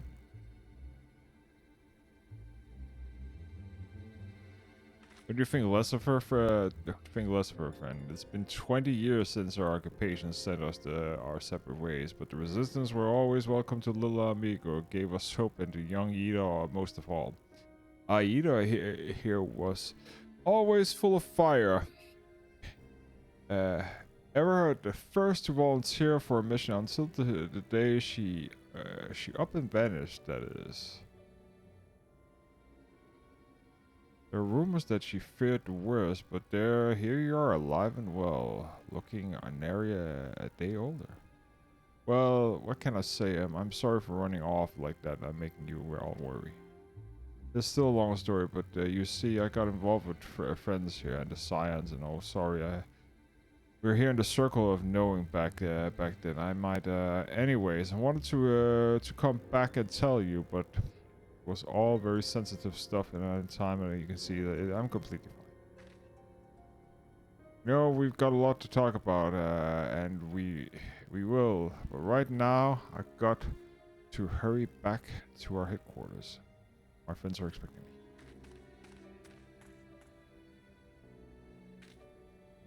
Pray forgive her. It's been a very long day for her. I promise you we'll visit you again as the first opportunity.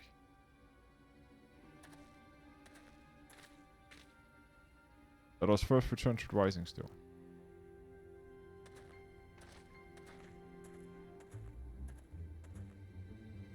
Else take me for giving you that mask.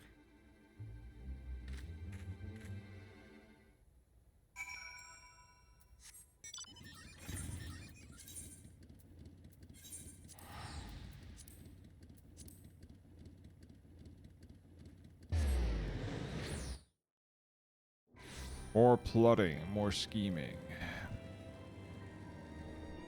Let us end here. Rising Stone.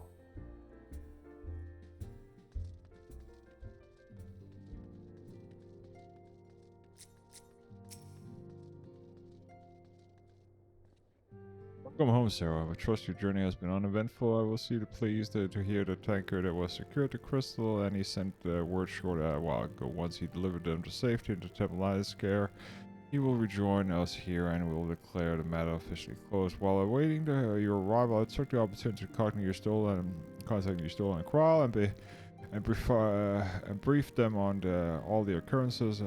I also requested that they return to the Rising Stone at Eros convenience now that the lost friends have been found. We'll see meets to discuss the future.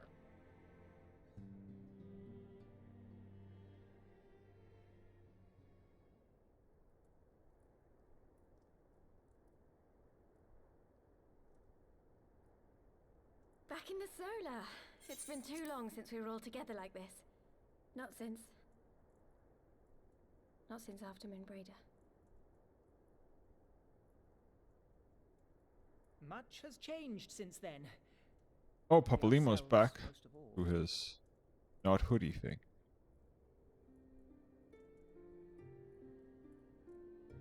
Though not all who were lost could be gathered here today, we may take comfort in the knowledge that those who are not are carrying on the fight. While I am grateful to our friends in the north for their hospitality, it isn't half good to be back. But, as Papalima rightly said, much has changed since we last stood here. The Scions of the Seventh Dawn are not as they once were, nor should we be. Our travels in the north brought us into contact with a host of fine and generous people, and their selfless deeds serve to show me that it is not lofty causes that should inform our actions, but our hearts. And I hope that the Scions might continue in this manner, as individuals driven by individual principles. Provided we all sincerely desire to work towards Eorzea's salvation, I believe the paths we follow to achieve it need not, and should not, be dictated by any single ideal. Companions bound by a common purpose, free to go whither they will. The idea is not without merit. Very well. I shall resume my research of the primals and the elder gods of Eorzea. Should anyone have need of my findings, you need only ask. I should be glad of your continued assistance. Well, my main purpose in coming here was to see the signs of the Seventh Dawn restored and my dear friend found. Nevertheless, having involved myself in your struggles, I feel compelled to see them through to the bitter end. For Minfilia's sake. That is, if there are no objections.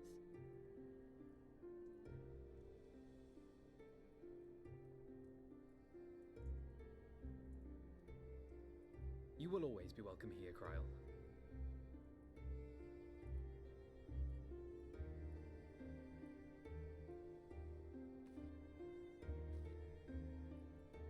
Urianger, can we trust you to carry on your investigation of the Ascians as before?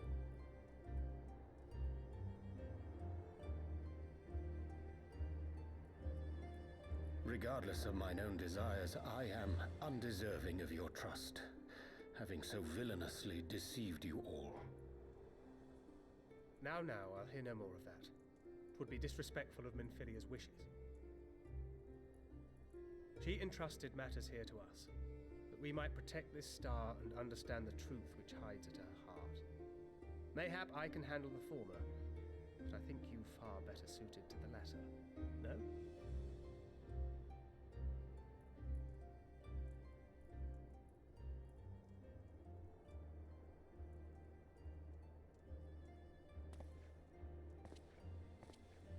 Very well. Then out of love for my Lady Minfilia and Moonbreeder both, this shall be my solemn charge. Papalimo and I should probably return to Thanalan to keep an eye on the Resistance. There's still the matter of the Griffin and the Amalja, not to mention the new Imperial Viceroy. That little lot must be worthy of our attention, right?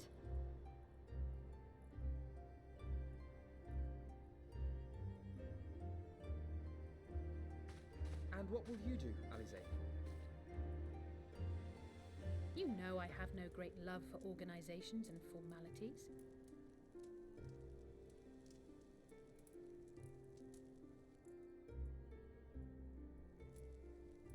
That being said, this new approach you propose is not wholly objectionable, and we've always got her to keep us from bickering.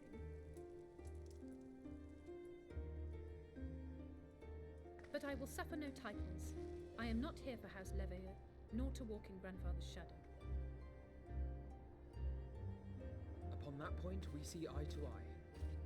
If it please you, you may think of me as but another comrade in arms.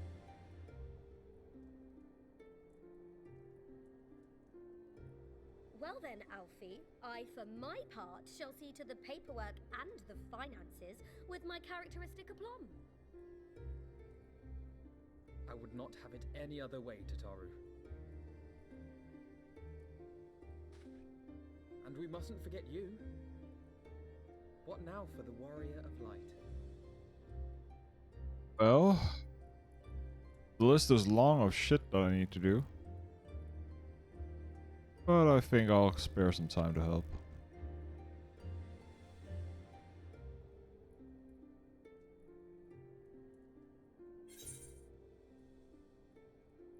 New adventurer.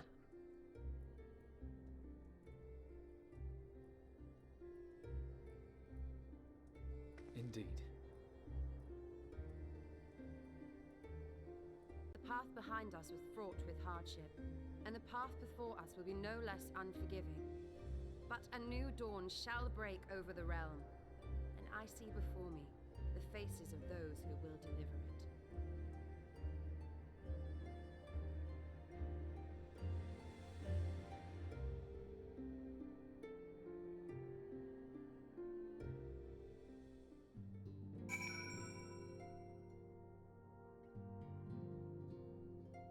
And last quest complete. Look at them, Sarah. Signs of the Seventh Dawn. Look at how far we come. The people we've met, the moments we've shared, the losses we suffered, tragedies overcome, all that made us what we are today. Where do we go from here and our future holds? Only 12 know. But I know we'll find them together. And an achievement should also be there. After this here cutscene.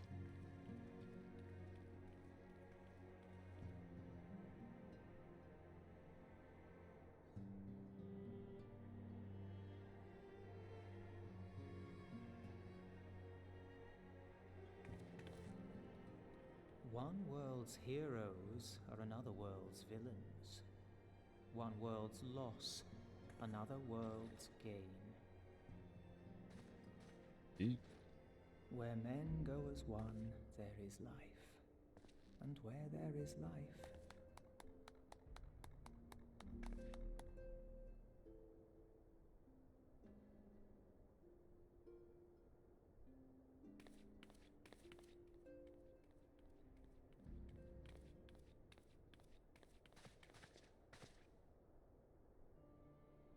My friends, if I may, I would ask that you entrust Tupsiamati to me. Clouds gather upon the horizon, and as Master Louisoix's disciple, I would keep it close at hand. No objections here. He's the most trustworthy Lala in the whole world. Other than Kryl. Thank you. I shall guard it well.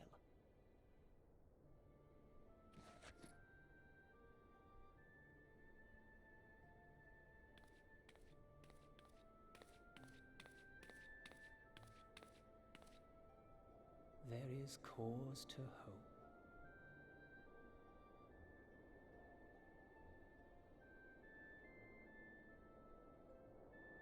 For every ending, every parting, marks a new beginning.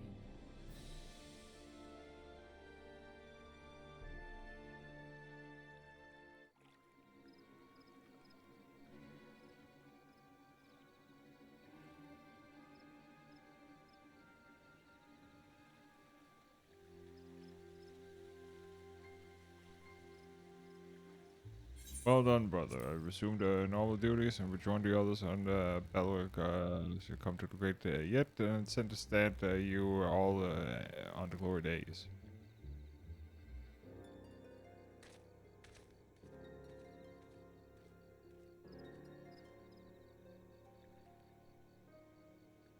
True believers are so readily led.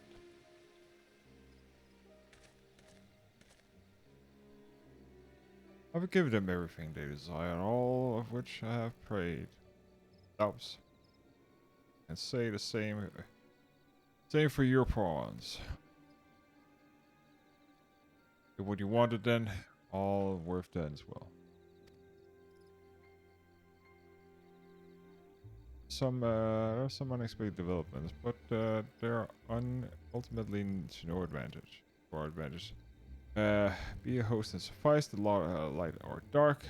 Fit their equilibrium is, but a void is waiting, and a void is of no use to my master, I shall allow her amnesty with greater insist. As for the pawns whom you so pity, go deliver unto me a gift which you now present to you.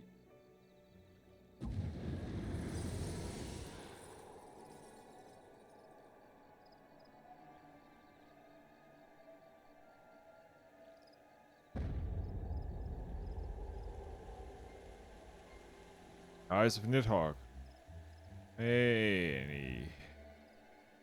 Any were the candidate considered, but by your deeds, you have proven yourself the most deserving.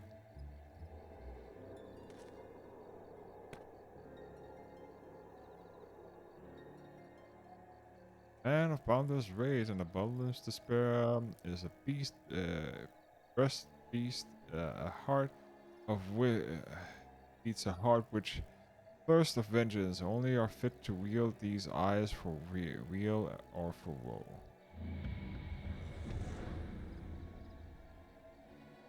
Ah, those fucking eyes.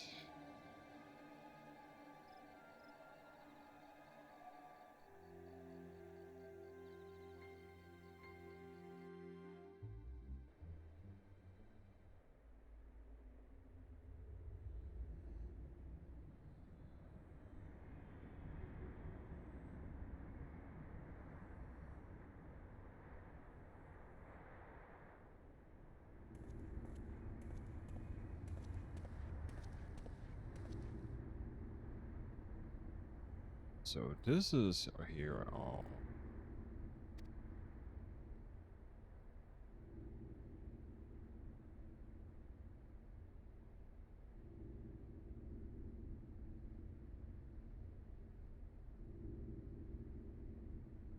Oh, just you wait, my pretty. You and I are going to have so much fun. Fucking hero.